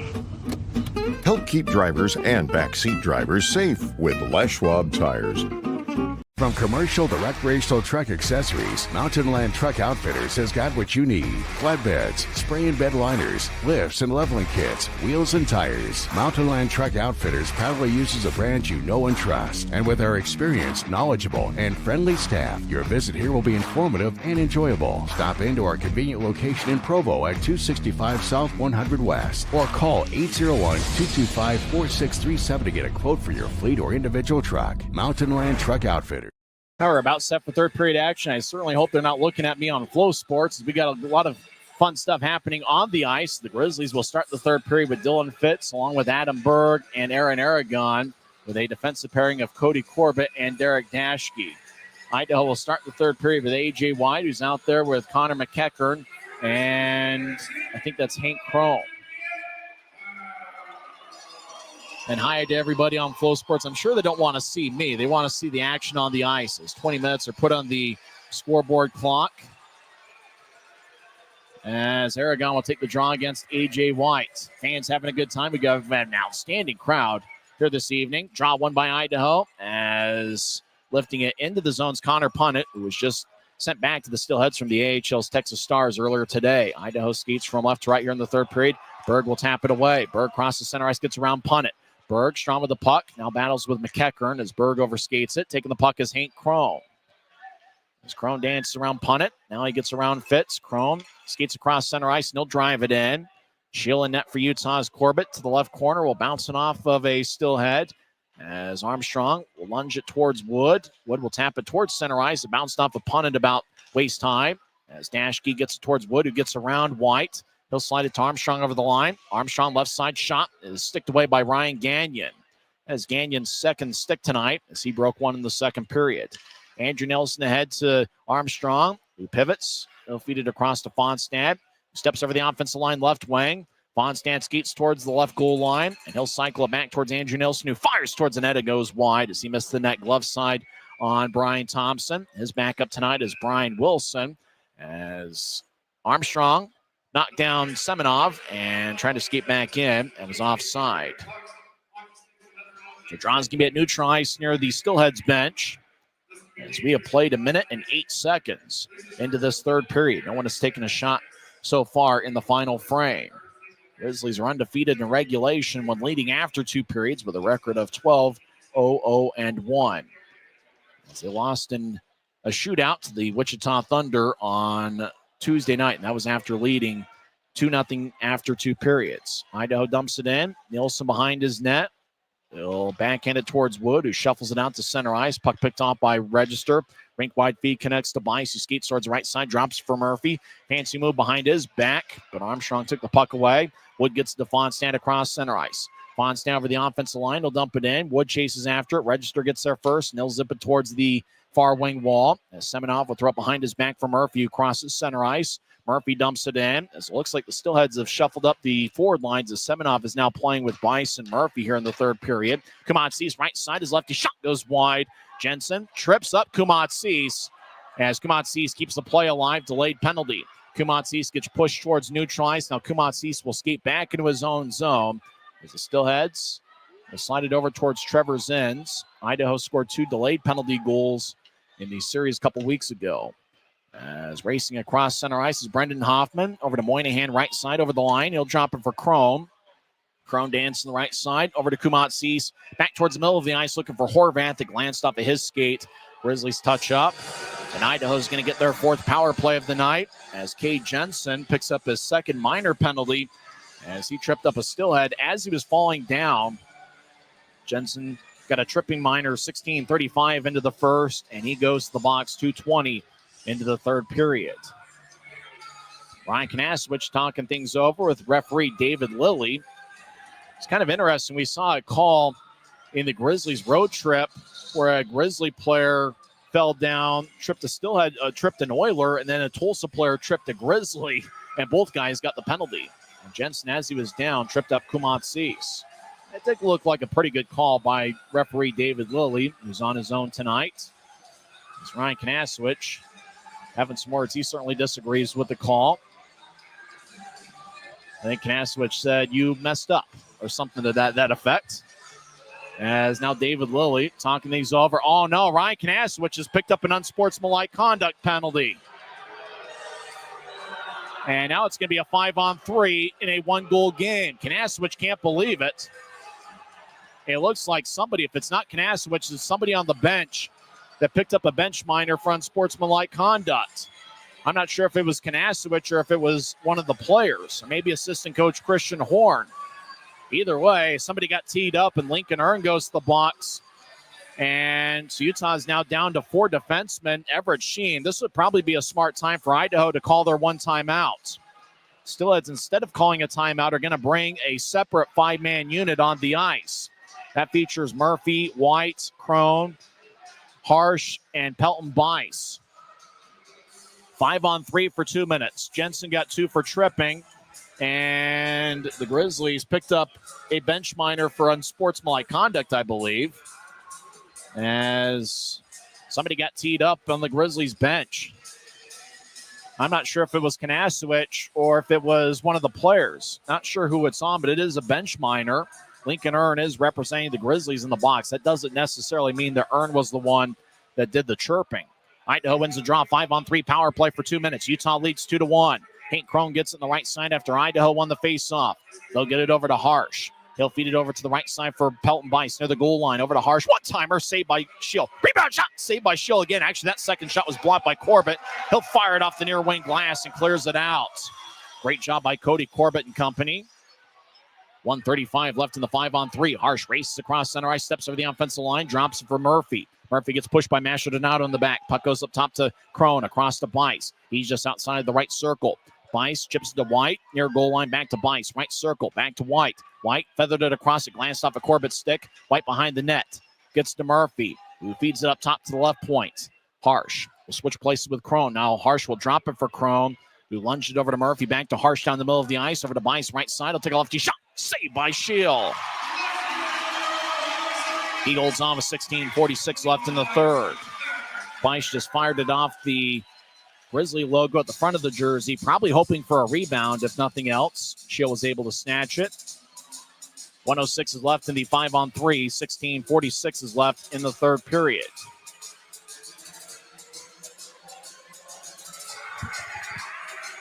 Studs have taken 2 shots here in the third frame. Grizzlies have yet to fire away on Brian Thompson in the third. Off the draw, Jones holds up Pelton Bice. Idaho wins a draw. Register across to Crone. He'll drop it as Murphy. Left side fakes a slap shot, gets it to Crone. Crone behind Utah's net, trying to feather it towards White. It's picked off by Andrew Nelson, who gets it to Messner, skies it out. Idaho resets. Now there's 42 seconds left in the 5-on-3. Register with the left wing feed out to Murphy. Murphy skates over the offensive line with speed. Skates around Utah's net, trying to feather it out in front. Picked off by Jones, who clears it out. What kind of a momentum it could be if the Grizzlies are able to kill off this 5-on-3. 25 seconds left in the 2-man advantage. Moynihan across center ice. Gets around Masher Donato. Steps over the offensive line. Drops for Semenov. Backhands it up top to Register. Register to Hoffman left wing. Across to Semenov. Back to Hoffman. One-timer. Saved by Shield. Puck still alive. Shield covers up and holds on as Corbett behind him. If the puck was behind Shield, Corbett shoveled it back between Shield's legs, so he was able to make the stop. 11 seconds are left in the 5-on-3. And this crowd will explode if Utah comes away with a successful 5-on-3 penalty kill. Kanasowicz and Horn communicating with Jensen and Earn as to what to do when they come out of the box. Masher Donato's out there with Corbett and Dashke. Brendan Hoffman will take the draw for Idaho. Hoffman, with 2 N's at the end of his last name, has 18 goals and 17 assists this year. Draw won by the Steelheads. Ryan Gagnon, wearing number 7, gets it across to Punadu, fakes a one-timer. Back towards Hoffman. One-timer goes wide. 3 seconds left as Punnett throws it towards Semenov. It glanced off his stick, goes to the front of the crease. Shield covers up. And Earn and Jensen come out of the box. And this Maverik Center crowd explodes. What a 5-on-3 penalty kill by the Grizzlies in a 1-goal game early in the third period. 15:40 left in the third. Idaho's up to 24 shots. They've taken 3 here in the third period, meaning I only think they got 1 or 2. on that 2 minutes. 5-on-3. Now David Lilly's talking with the scores table as the penalties were 2:40 in, and now we're 4:40 in. Thinking hard to do some basic math. It's kind of interesting. Is it possible that 20 seconds of the penalty kill, because the penalties were 2:40 in, or maybe they're 2:10 in. I don't know. It's like Jensen picked up the penalty and then earned. They're doing some basic math. I think 2 minutes have been elapsed on that 5-on-3, so we're back to 5-on-5 skating. Draws give me in the Grizzlies zone. Hey, math is hard sometimes. Hoffman will take the draw against Fonstad. It's interesting to think about a 5-on-3. It's great if you score, but boy, if you kill off that penalty, it's a momentum switch. Off the draw, right point, punt it shot, got redirected and it goes wide. Shea trying to get around punt it. Idaho racing after it. Icing is on Utah. 15:29 left in the third. Almost has that feeling, if you got high blood pressure, this is not the team to watch. The Grizzlies have played a lot of close ones as of late. They're certainly killing me. Taking years off my life as we speak. As it feels like, as we saw in the last homestand in 2 of the 3 games against Idaho, we're going to see some barn burners here at Maverik Center this homestand. Off the draw, Shea poked it away. He races after the Idaho line. He gets our stride ahead of Gagnon. Now Gagnon regains his balance. Gagnon avoids Gallant's check. Right side, Jones gets rocked. Idaho will clear it out. Semenoff chases after it. No icing on the play.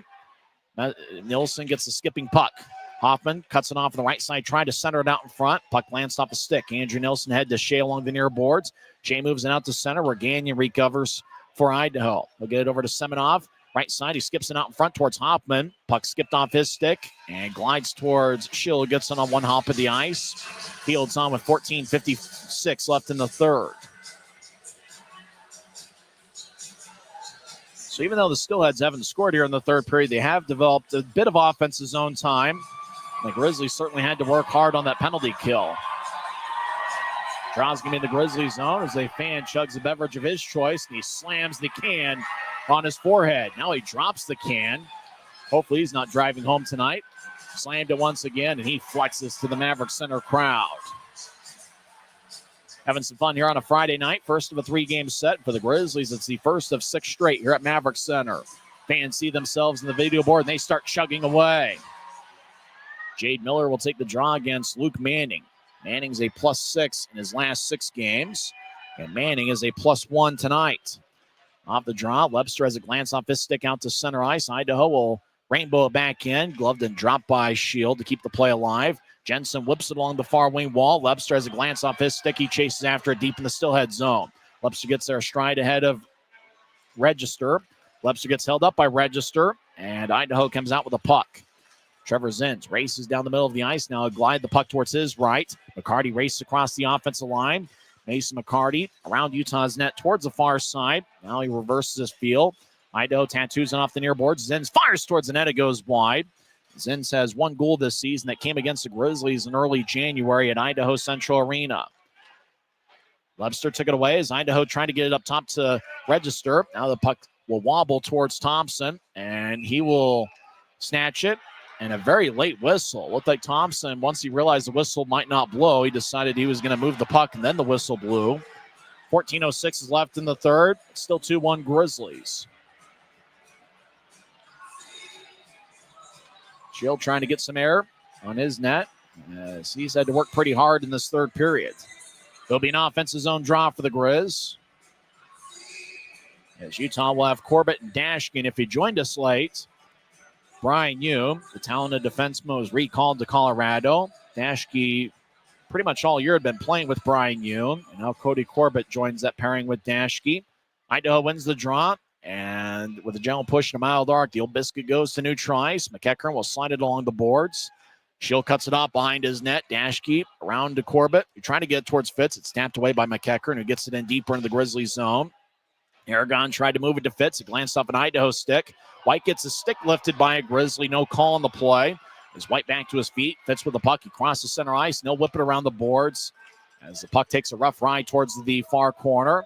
As Idaho's Reese Harsh will nudge it ahead towards White. He gathers the puck, and he'll slide it to his left. Idaho over the offensive line as Crone tried to backhand it across on kind of a tough pass as Moynihan got spun around by Fitz. Now Idaho gets hacked away. Hoffman, high slot, righty shot, goes over the crossbar and off the glass. Fitz throws himself into Moynihan. Big time hit by Dylan Fitz. As Utah crosses center ice, Aragon throws it on to Thompson, who gloves it and drops it. Steelheads with an outlet pass to Hoffman on the right side at center ice. It's taken away by Dashku. Gets to Mastrodonato. The Maestro gets cut off by Kumatsis. Now down the middle of the ice. Messner over to Shea. Left wing, lefty shot goes wide. Mastrodonato fires towards the net. It's redirected by Messner's stick. As Shea gets pushed along the boards. As he gets held up by Harsh. Mastrodonato nudges into Harsh. Horvath in there as well. As puck lands off his stick. Idaho gathers the puck. Harsh will tap it off the glass. Puck goes to the middle of the ice. Hoffman head to Kumatsis over the line. Kumatsis left wing gets around Corbett. Got spun around. Puck went on to Schill. Kicks it towards the near side. Nashke to Shea. Who wings it across. Mastrodonato gets it on side. He skates towards the right point. Now to the circle. Righty shot goes wide. Puck slides along the near wing boards all the way deep into the Grizzlies zone. Kumatsis will gather it in the right corner. Corbett cuts him off. Corbett took the puck away from him. Corbett will lift it out to center ice. Helicoptering deep into the Steelhead zone. Fonstad trying to get to Armstrong. Glanced off a stick. And boy, it almost sounded like a whistle came out of the stands. Puck in the left corner. Steelheads come away with it. Utah leads 2-1. 8 minutes into the third period. Semenov over the offensive line. Right side skates towards the corner. Gets around Jensen. Semenov out in front. Throw it to Pelton Bice. Bounced off the shield. Great pass by Semenov, but it didn't quite have the effect. Punnett couldn't handle the pass from Zins. As looks like Idaho has switched some defensive pairings around as well here in the third period. Zins is now paired up with Punnett. Punnett will sky it. Stays in play. Hits the top of the boards. Shield gets it behind the net, and he'll drop it for Jensen. Jensen over to Fonstad on the left side. He races across center ice. Fonstad, good speed. He had 2 AHL seasons with Cleveland. As he'll dump it in. As Zins along the near side will skate horizontally. Now he'll push it ahead. As Nielsen will drop it for Wood at center ice. We'll get it to Manning, who skates towards the Utah line. Manning will feed it across to Cooper Jones, who will bounce it off Grizzly. As Idaho steps over the offensive line, but they're offside. 11:09 left in the third period. It's the Grizzlies 2 and the Steelheads 1. This is the Utah Grizzlies Hockey Network. Every new day is a chance to be kinder to your body and your mind. U of U Health is here to help you build strength and confidence every day. Let us help you be a better you. U of U Health, official health partner for the Utah Jazz, Utah Hockey Club, Utes Athletics, and the Utah Grizzlies. Take the first step today at uofuhealth.org. When you buy tires at Les Schwab, you're getting more than just tires. You're getting America's best tire warranty, 60-day satisfaction guarantee, no hassle road hazard protection, and free maintenance for the life of your tires. So if something happens to your tire on the road, we'll fix it, or we'll replace it, no questions asked. Other places make you pay extra for that kind of protection, but at Les Schwab, it's included with every set of tires, because more warranty means less worry, and nobody stands by their tires like Les Schwab. Get more from less. Well, nobody has scored a goal in the third period, but really the two biggest minutes of the third came when Idaho had a 5-on-3 power play for 2 full minutes. Cade Jensen picked up a tripping minor, and Lincoln Earn represented the Grizzlies as there was a bench minor for unsportsmanlike conduct. That was 2:20 into the third, and the Grizzlies killed off the full 2-minute 5-on-3. Utah's got a lot of momentum, but Idaho's had a lot of offensive zone time. As the Steelheads win the draw, but they'll skate back into their own zone. Register is paired up with Zins here in the third period. Actually, it seems like the defensive pairings have been matched up and kind of mixed and matched a little bit with Idaho. As Manning dumps it in, Register will move it ahead. As the Steelheads get to Hank Chrome, who will backhand it across ice off the left wing boards. McEachern gets spun around, no call, as he pitchforked himself towards the ground. Zins ahead towards White, who couldn't corral the puck as it bounced over his stick. Andrew Nilsson skates towards his own corner, and he will sky it just under the video board. It stays in play as Utah trying to split a double team gets tripped up. A penalty is going to be called on Idaho. As Nilsson threw it towards the heavens, Reed Lebster chased after it. He tried to split a double team as the puck bounced near Lebster, and Idaho dropped him to the ice. It's going to be a penalty on Mason McCarty. It will be his third minor penalty of the season. And Utah will have a power play up 2-1 with 10:28 left in the third.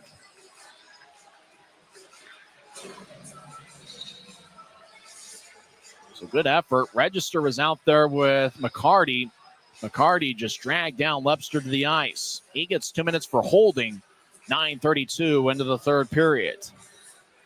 So this is Utah's fourth power play of the game. It's their first man advantage here in the third frame. Utah, Neil Shea leads the way with 5 shots. Not many shots here in the first half of this third period. Idaho has 3. Utah has 1. Remember, there was 2 minutes worth of a 5-on-3. Remember, early in the third period, Ryan Kanasowicz had some words with David Lilly, and now it's Everett Sheen having a chance to talk with David Lilly. Everett Sheen was a pretty good player in his own right, as he played in a handful of American Hockey League games with the Providence Bruins. He also had time in this league with the Reading Royals, Ontario Reign, and ended his pro career with the Colorado Eagles. So Everett talking with David Lilly.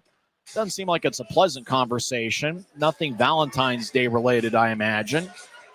Speaking of which, if you do have a Valentine, well, good for you. Happy Valentine's Day. And if you don't, hey, just hang in there. We're in this together. Grizzlies will start the power play with Fonstad, Messner, and Mastrodonado. Up top is Lepster and Dashke. Messner will take the draw for Utah. For Idaho, it's Brendan Hoffman. Grizzlies win the draw. Dashke in the left point gets it. He'll slide it across to Lepster. Lepster directs it to Dashke. Dashke solicits it back to Lepster. He'll feed it to Fonstad, right wing. Back up top to Dashke. Over to Fonstad, just outside the right circle. Fonstad to Messner on a hot pass. And it went tape to tape. Messner to Dashke. Back to Messner. One-timer got redirected and it goes wide. It bounced off a Horvat stick and it broke. Horvat gets Miller's stick. As Lepster over to Fonstad. He'll push it to the left side for Mastrodonado. The Maestro will shuffle towards the left point and get it to Dashke. Dashke across to Fonstad. One-timer saved by Thompson. Without a stick skating towards the corners, Jade Miller. He could just play soccer with it. Idaho gets the puck. Hoffman loses at center ice. As looks like Horvath is able to get a new stick from Beast, the equipment manager, Chris Bestel. Grizzlies race across center ice. Mastrodonado trying to split a quadruple team. Steps over the offensive line, dumps it in. Mastrodonado with a good shoulder check on Zins, but taking the puck as register. He'll throw it to the right point. Dashke keeps it in. 3 or 4 times he's done a great job keeping the puck in the offensive zone on power plays. Mester to Dashke. Across to Mastrodonado. Back to Dashke's in the left point. Back to the Maestro. He fakes a shot, gets it back to Dashke just outside the left circle. Dashke drops it back from Mastrodonado. He'll bounce off of White. The Maestro gets it back. He'll get to Lepster. Lepster at the goal line, throws it across. Nobody was at the right point. Puck goes out to Neutrice. Grizzlies reset. Fonstad over to Dashke. Back to Fonstad, who's at the Utah line. Fonstad will backhand it ahead to the Maestro. Keaton Mastrodonado, second-year pro to Canisius. He'll whip the puck around the boards. Register as a glance off his stick. Messner to Lepster. Shot saved by Thompson. Puck goes to the left point. Dashke once again keeps it in. He'll bounce to Mastrodonado, who gets hit in the back by Zins. As around the net, Messner to the far side gets to Fonstad. Back up top to Lepster. Lepster dangles back and forth. Now gets to Fonstad. Right circle across Mastrodonado. A glance off the white stick. Late in the power play, Dashke over to Lepster. He didn't get much on it. As Idaho's back at full strength. Fonstad over to Mastrodonado. Take a righty shot. And a save by Thompson. Rebound skating against Lepster. And he gets thrown into the boards. And thrown into the net. Net gets dislodged. That's got to be a penalty on McCarty. As Lepster had a shot from the left wing. He got hit in the back by McCarty. Got the net dislodged. Lepster back to his feet with 8:20 left in the third. As Colin Lee, the Grizzlies trainer, runs out to make sure that Lepster is okay. Lepster will swagger back to Neutrice and he'll skate off the ice. I'm not sure if McCarty's going to get a penalty, though, as he just threw Lepster towards the crossbar. As Lepster got the puck. And that's not a penalty. I don't know what is. Nielsen points, looked at the video board. Boy, David Lilly's a good referee, but it's been an awkward night. As it's one of those that as they show the replay again, Mastrodonado took the shot, then Lepster got it on a backhand, moved to his forehand. He just got run into from behind by McCarty. That got the net dislodged. And that stopped play. Nobody's going to the box for Idaho, though, as it looks like we're going to skate 5-on-5. 8:20 left in the third. It's still 2-1 Grizzlies. All 3 goals scored tonight have come in the last 2 minutes of a period, both the first and second. First of a 3-game set, one of the best rivalries in the league. Idaho wins the draw. They get it out towards the left point. Nilsson knocks down McCarty. Puck goes to center ice. A.J. White will wobble it into the right corner deep in the Grizzlies zone. Idaho makes a much-needed line change. Taking the puck is Neil Shea. A race across center ice. Shea will dump it in. His father is a scout with the Avalanche. His father's got the same name, Neil Shea. Kumatsis will sky it out to center ice. Pelton Bice has a bounce and a glance off of his stick. Taking the puck is Cooper Jones. He'll move it ahead to Shea, who gets to Briley Wood. Wood pedals across center ice. He'll drop it for Shea. Right side, skates towards the circle. Take a lefty shot. Saved by Thompson. Rebound on a drive-by. Shea gets it back. Shea will skate towards the high slot. Stop. Fires a lefty shot. That glanced off a punted's stick towards the left corner. Wood trying to get towards Shea, who gets double-teamed. Taking the puck away is Kumatsis. The ASU product crosses center ice. 2-on-3 steps over the offensive line. Skates towards the left corner. He trying to fire on net.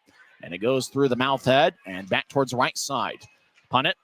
Gets it across to Murphy. Now up top. Harsh fires towards the net. Saved by Shield. Rebound goes to Gallant. He tried to carry around Kumatsis. He gets dumped towards the ice, towards the boards. Wood will clear it out to center. About 7 minutes left in regulation. Utah leads 2-1. Harsh steps over the offensive line. Right wing gets around Dashke. Harsh with good speed around Utah's net to the far side. Now Harsh to the left point. Across to Murphy. He's on the right side. Over to Crone, who skates towards the left point. Now slided across. Horvath, high slot, lefty shot. Saved by Shaw. Rebound shot to score. And Connor McEachern gets his 19th of the year, and he ties it up with 6:49 left in the third. As Horvath took the shot from the high slot, kind of an awkward bounce. Collecting the rebound was McEachern. Puck bounced off a Shield's stick, but some loose change along the far goal line, and McEachern was able to get it past Shield. So it's anybody's game, tied at 2. Idaho has goals from Matthew Semenov and Connor McEachern. McEachern now has 19 goals on the season, which leads all active Steelheads. As chasing after the puck is Dashke, as the puck went behind him on the faceoff at center ice. Corbett over to Shea, as it's anybody's game, tied at 2. Mastrodonato off his stick. Puck goes back to Shea from register. He moves to the Dashke across the center ice logo. He'll move it to his right over the line to Mastrodonato over to Shea, who fires it off the left wing boards. Messner fires towards the net, saved by Thompson. Rebound goes towards Semenov. Trying to get it to Hoffman. It goes past him. Nilsson, left point. Throw it towards the far corner. Semenov, blue line to blue line pass to Jade Miller. Miller dumps it in. Dashke skates after it. Stops in the far corner. Idaho centers it. Register skates in as he gets Shea off balance. Shield off balance.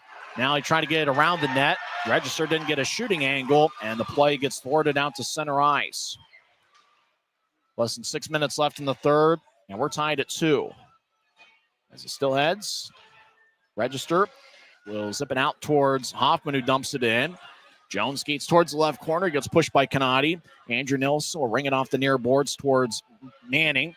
Manning out to center ice, bounced off an official. As Guan at the Idaho line gets cut off by Gagnon. McCarty throws it down the middle. Down the middle is Canati. He'll take a shot and hits off the near post. Shield dives in the crease and he covers up. So it stays a 2-2 game. Canati had a good look down the middle of the ice, and he ranged the near post. The iron is unkind, and we're tied at 2. Andrew Nilsson wrestling with a Steelhead in the crease. Time out of the ice. We got a barn burner. It's Utah 2, Idaho 2. We're back in 1 minute on the Utah Grizzlies Hockey Network. Since 1939, America First has helped people start businesses, buy homes and cars, and achieve their financial goals. Today, our top priority is still the financial success of you and your family, which is why we're giving new members $100 when they sign up for a basic savings and checking account, and another $100 when they upgrade to premium checking and enroll in and use direct deposit. So head to AmericaFirst.com today and join the credit union that always puts its members first.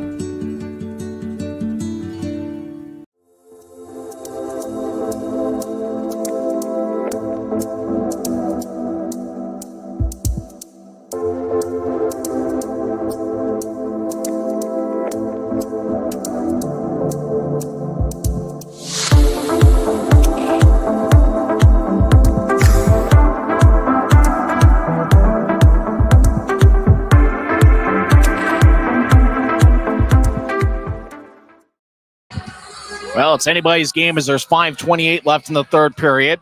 We've got a barn burner. Idaho scored first tonight. Semenov, 18-27 in, got a power play goal. McEachern and Horvath got the assists. Reed Lepster scored 25 seconds later, 18:52 into the first, unassisted for his 12th of the year. The score was tied at 1 after 1 period. Neil Shea gave Utah a 2-1 lead. He scored 18:02 in. It's Shea's team leading 19th of the year. Idaho scored 13-11 in with McEachern getting his 19th of the year. Wade Murphy and Jason Horvath got the assists. Horvath has 2 assists. McEachern has 1 goal and 1 assist for Idaho. Grizzlies win the draw in their own zone. Jones skies it out of play. It tipped off the glass, though, so no delay of game. Draw's going to come back into the Grizzlies zone. Neil Shea leads Utah with 6 shots. For Idaho, it's been a very balanced attack. Ty Pelton-Bice has no points, but he has 4 shots to lead the Steelheads. Well, we've had a fun one here in the series opener. Don't forget to join us for fishing night tomorrow evening. That's going to be a ton of fun. Grizzlies are going to be wearing specialty jerseys. It's the first ever fishing night. Off the draw, Horvath fires wide. He's got 2 assists this evening. As Cole Gallant gets the puck, Grizzlies skate from right to left here in the third period. Gallant crosses center ice, steps over the offensive line. As he stops in the left point, waits for everybody else to enter. They'll throw it towards Cooper Jones. He'll skate towards the left corner with speed. Jones stops, skates back towards the left point, cycles it to Manning in the corner. Manning over to Gallant, who skates towards the right corner and backhands it up top to Nielsen. Nielsen at the line's able to keep it in as he fumbled the puck for a second. Webster on the right side. He's got a goal tonight, 12 in the season, over to Manning, who spins along the left wing boards. Puck is cycled up top to the left point. Webster skates over there, gets towards Manning. One-timer. He didn't get all of it. Gallant back towards Manning, across towards Jones. Gets cut off as Hank Crone picked it off. Crone crosses center ice, steps over the offensive line. Crone towards the middle of the ice, and Nielsen tapped it away. Andrew Nielsen gets to center ice. He'll dump it in as Grizzlies make a full line change here in the opener of this 3-game set. As Idaho setting up shop, patient with their approach. Hoffman crosses center ice, steps over the offensive line around Fonstad. Hoffman stops in the right corner. He'll roll it along the boards. Grizzlies moving out to center ice. Puck deflects out of play into the Grizzlies bench near Jake Barcheski and company. As Colin Lee, Grizzly player, I think got hit with the puck on the bench. I think they hit a Grizzly. That might have been Cooper Jones. But puck deflected out of play, and it got a Grizzly good. As Colin Lee, the Grizzlies trainer, looking over Cooper Jones. As Jones got hit with the puck out of play. So Grizzlies working with 6 defensemen. We'll see if Jones might have to miss a shift or two. As Colin Lee, the Grizzlies trainer, quickly goes to work. Draw in the Grizzlies zone is won by Idaho. They throw it around Shields' net. 4 minutes left in the third. As Armstrong will plop it into the Grizzlies Steelhead zone. Bradley Wood gets it left side. He'll throw it to the middle of the ice for Fonstad. Tapped off a stick. Armstrong over to Fonstad. Shot and hits the far post and stays in play. Idaho gets it ahead. As Moynihan will throw it out to center ice for Corbett. It tapped off of his stick. Kumatsis over the line one-on-one. He skates towards left circle. Toe drag. Lefty shot goes wide. As Register gets it at center ice. Webster moves it ahead to Hoffman. Puck goes out of play. There was a line change. Grizzlies wanted too many on the ice. The play stops with 3:31 left in the third. So Draw's going to be at center ice. Or are we headed past regulation again? Looks like it. 3:31 left in the third, tied at 2. 5 of the last 8 games have gone past regulation. I'm not sure if my heart can take much. As Idaho wins the draw, Pelton-Bice skates down the middle, take a lefty shot that goes high and wide. He's got 4 shots on goal. That won't count as one. Only the Tulsa off-ice officials will count that for their home team. As a shot, as Shea gets hit up high by Gagnon, no call. Nielsen, rink-wide feed, connects to Mastrodonato over the line. He stops in the right point, and he will skip it towards the end boards. Messner gets around Gagnon on a rough ride. Puck towards the near side. Nielsen gets it across. Mastrodonato righty shot. Kick save by Thompson. Idaho comes back the other way. As Bice over the offensive line, but he's offside as he got spun around by Mastrodonato. And Bice ended up entering the zone before the puck. Bice yelling that Mastrodonato should get a penalty, and Mastrodonato says that Bice hit me up high. Neither call is being made. So Draw's going to be back to neutral ice. We mentioned the shot count being an interesting thing to look out for. Utah's up to 32 shots, and Idaho's taken 26. So since the end of the first period, the Steelheads only have 12 shots. And since the end of the first period, Grizzlies have 22. As Utah wins the draw, Dashke zips it ahead, goes past Lebster, on towards Thompson. Lebster skates after the Idaho goaltender, so Thompson just covers up in the crease. 2:49 left in regulation. Utah will have an offensive zone draw.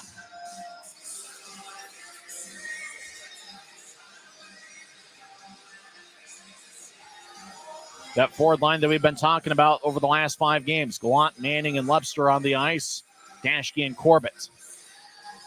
Taking the draw for Idaho's Jade Miller. He takes a lot of key faceoffs. Miller wins this one. As Harsh will skate all the way deep into the Grizzly zone. Corbett is quick enough to get there before Kanadi. So icing is on the Steelheads.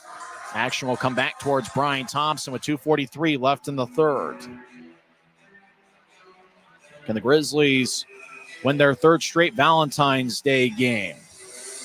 Grizzlies did not play on Valentine's Day last year, but they've won 2 in a row on February 14th.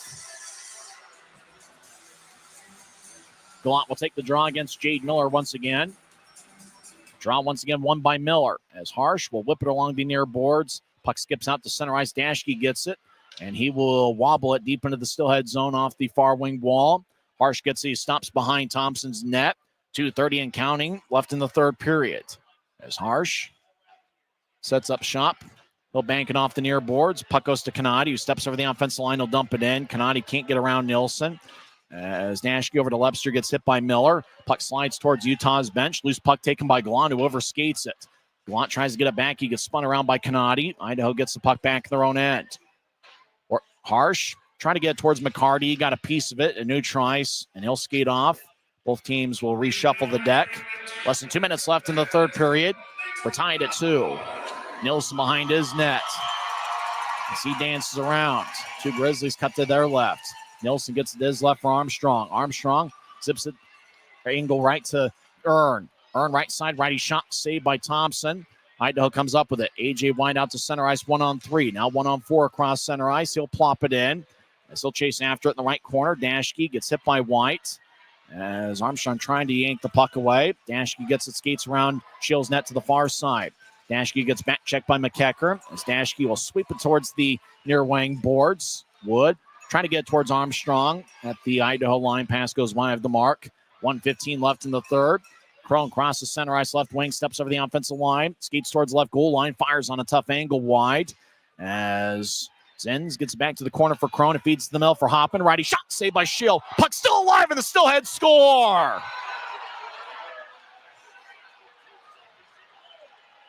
Hoffman took the shot from the slot. Shield tried to redirect it, and that's Patrick Moynihan getting it for Idaho with 1:02 left in regulation. Crone won a battle along the near corner, got it towards Hoffman. Puck was still alive. Moynihan appeared to see it before any Grizzly did. Moynihan skated in and jabbed the puck in the back of the net. So Patrick Moynihan gets his 5th of the year. And just like that, Idaho scored 2 unanswered in the third. It's now the Steelheads 3 and the Grizzlies 2. 2 officials talking things over. A.J. White's going to skate over there, and now Mick Messner making sure the books are balanced.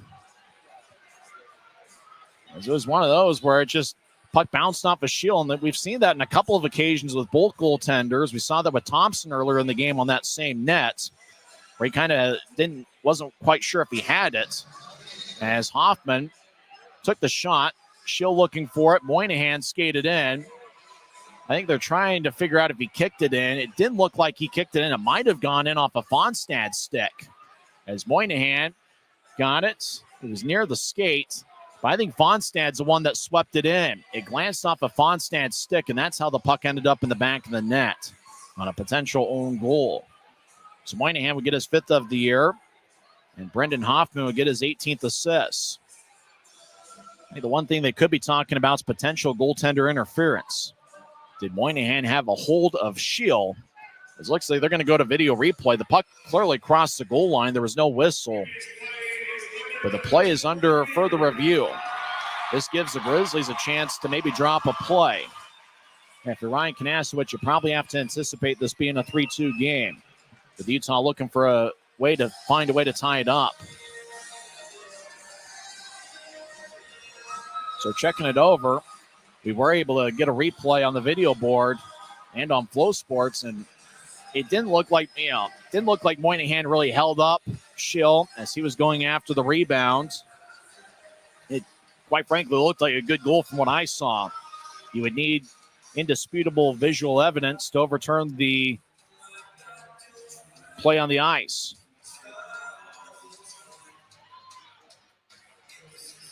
So right now it's Idaho 3, Utah 2. A minute 2 is left in regulation. And David Lilly says it's a good goal. And really there was nothing on the replays I saw that showed otherwise. So Idaho with 2 unanswered here in the third period. 13-11 in. It was McEachern tying it up. And 5 minutes and 47 seconds later, it was Patrick Moynihan. Schill's still in there with a minute 2. If the Grizzlies enter the offensive zone, he probably comes off for an extra attacker. Register gets it to Semenov, and he will dump it in. As Dashke along the near side gets it across the Masher Donato, races it out to Shea. Shea crosses center ice. Schill will come off the ice. Extra attacker. Pelton Bice took it away. Nilsson got it away from Pelton Bice near the Grizzlies bench. Dashke ahead to Shea. Left wing over the line. Shea dumps it in. 37 seconds left. Register whips it along the boards. It bounces off of Webster. Nilsson trying to keep it in, and the Steelheads clear it out to center. 28 seconds left. Dashke whips it along the boards. Pelton Bice kicks it over to Register. We fanned on shoveling it out. Webster thought about getting up top to Nilsson. He gets double teamed in the corner. Hoffman gets cut off by Messner. Puck goes up top. Andrew Nilsson across the Dashke. 12 seconds left. Back to Nilsson. One-timer saved by Thompson. Rebound, everybody. Hacking away. It bounced off of Thompson's back. And there's 10 bodies in the crease. 4 seconds left. And it's still a 3-2 game. Nilsson took the shot from the right point. Rebound out in front. It bounced off the top of Thompson's back. Everybody hacking away. It was Webster's second attempt off of Thompson's back near the goal line. And Idaho took their right glove. It looked like it was Register. Took the right glove and kept it from going into the back of the net as Register dove towards the goal line. They show the replay. Puck was near the goal line. Register kept it out as he took his right glove and just kind of caressed the puck at the goal line. And then where was the puck after that? Referee was in the right place to try to find out where it was. I'm not sure if we're going to get any evidence, though. Once Register was over the puck, I'm not sure you're going to get any evidence that would say it's a good goal. Grizzlies had 2 bodies out in front. It was, I think, Mastrodonato and Webster looking for the rebound. I think the second look that Webster had off of Thompson was what bounced off his back, skipped towards the goal line. Register dove towards the goal line, got his right glove in the way, and somehow, some way, was able to get it from crossing the goal line. Puck was near the goal line. It didn't look like, from what we saw, the puck crossed the goal line. And then by the time the whistle blew, there was literally 8 bodies in the crease. So for the second time here in the last minute, the previous play is under review. But from what we saw, I'm not sure. Puck was near the goal line, but I don't think you can tell that it crossed it. Boy, what high drama we have here at Maverik Center. Smoke him if you got him, indeed. As Idaho leads 3-2. Grizzlies are hoping that the officials see something on that monitor, that tablet, that would say that the puck crossed the goal line.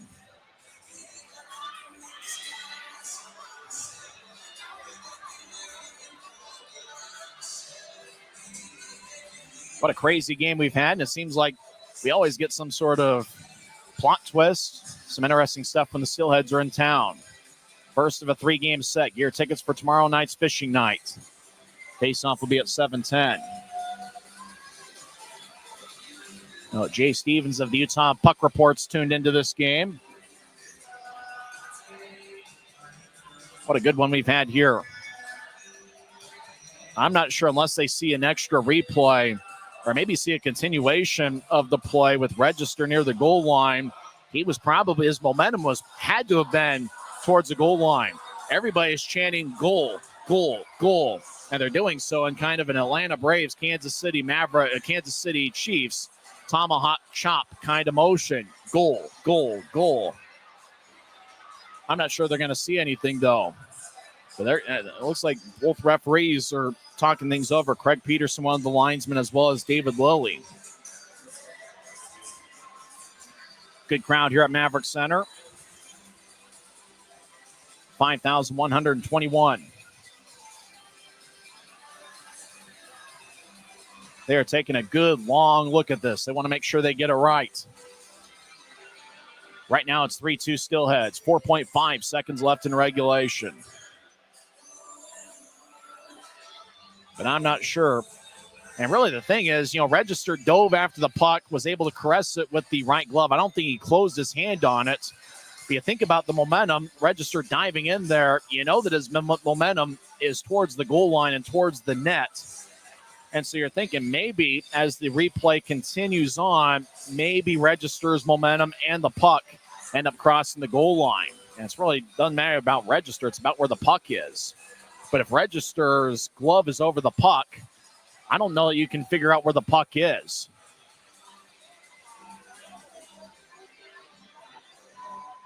I think it's going to be no goal. David Lilly comes out. He signals no goal. It's 3-2 Steelheads with 4.5 seconds left in the third.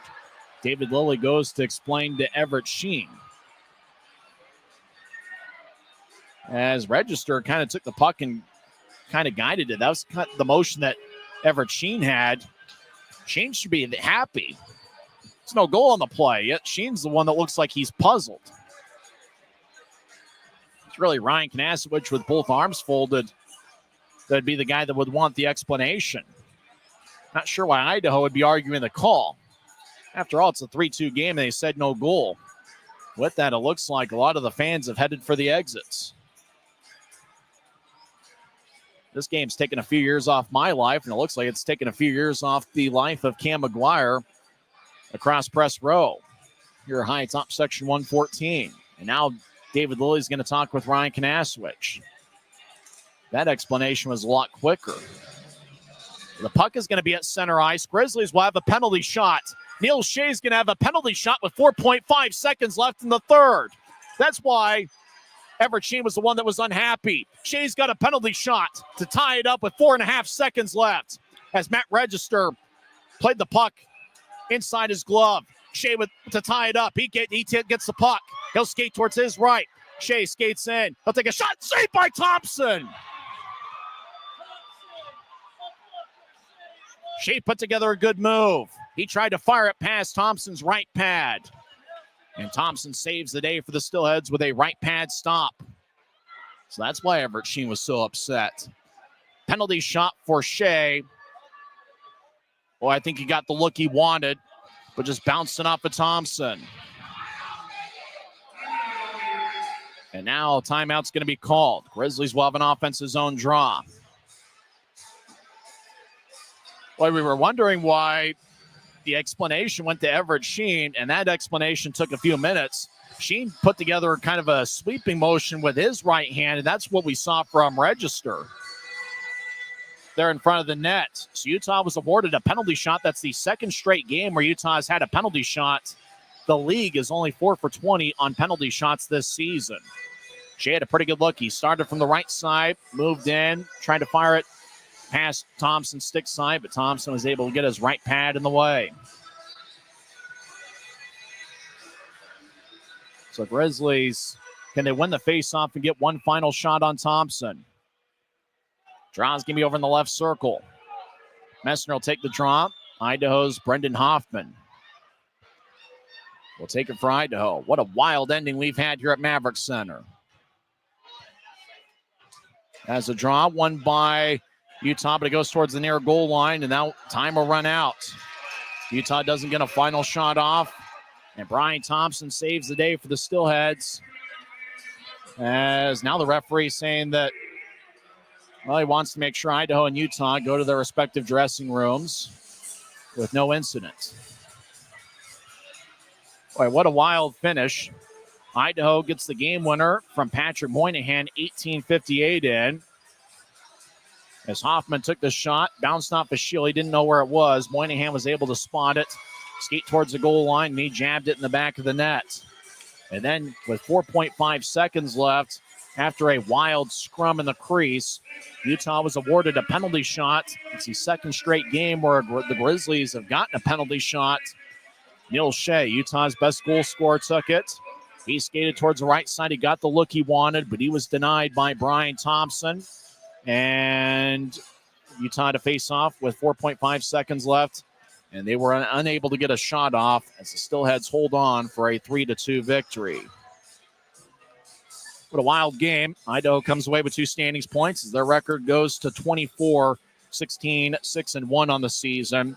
Tough loss for Utah. Their record goes to 16-25-4-2. Post-game show starts in 30 seconds. Once again, the final is the Idaho Steelheads 3 and the Utah Grizzlies 2. This is the Utah Grizzlies Hockey Network. From commercial to recreational truck accessories, Mountain Land Truck Outfitters has got what you need. Flatbeds, spray and bed liners, lifts and leveling kits, wheels and tires. Mountain Land Truck Outfitters proudly uses a brand you know and trust. And with our experienced, knowledgeable, and friendly staff, your visit here will be informative and enjoyable. Stop into our convenient location in Provo at 265 South 100 West or call 801-225-4637 to get a quote for your fleet or individual truck. Mountain Land Truck Outfitters.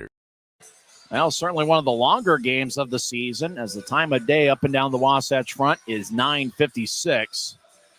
Boy, Grizzlies fans got their money's worth. They certainly would have loved a different outcome. A lot of Idaho Steelheads fans were in attendance as well, as the time of game was 2 hours and 41 minutes, and it ended in regulation. We had 2 long reviews late in the third period. And, boy, the Grizzlies had their chances and, got a penalty shot with 4.5 seconds left. Utah did outshoot Idaho 12-6 in the third period. Grizzlies ended up with 7 scoring chances in the third period for a total of 19 for the game. That's 19 of the 37 shots. Idaho had 5 scoring chances for a total of 17 of the 27. So the Steelheads got together a pretty good quality, not necessarily a high quantity tonight. Idaho scored first, as the newest Steelhead, Matthew Semenov, who had spent a year and a half in the American Hockey League with the Texas Stars. Idaho got a power play, and late in the man advantage, 18:27 in, Semenov did his best Alexander Ovechkin impersonation as he fired a one-timer from the left circle past Adam Scheel. It's Semenov's first in an Idaho uniform. He had 4 goals with the Texas Stars last season. McEachern and Horvath picked up the assists. Just 25 seconds later, Utah got on the board as Reed Lebster went coast to coast, and he scored his 12th of the year on a nice backhand shot past Brian Thompson. Lebster now has 12 goals on the year. He is tied with Mick Messner for third on the club, and that was unassisted. The game was tied at 1 after 1 period. The only goal in the second period was Neil Shea, who got his 19th of the year from the right side, and like Lebster's in the first period, it was unassisted. Utah led 2-1 after 2 frames. They outshot the Steelheads 15-7 in the second period. Utah had a 12-6 edge in the shot count in the third period. Idaho tied it up 13-11 in as McEachern got his 19th of the year. Murphy and Horvath picked up the assists. And that was kind of a similar one where McEachern was able to find the back of the net, kind of a weird angle, and it tied it up. And then with 1 minute, 2 seconds left in regulation, it was Patrick Moynihan getting his 5th of the year. Crone won a battle along the boards in the right corner, got it to the middle of the ice for Hoffman. Hoffman took the shot. As they show the replay on Flow Sports over and over again of the controversial play with 4.5 seconds left, it looked like David Lilly was pointing towards center ice from the beginning. That looked like the call that he made.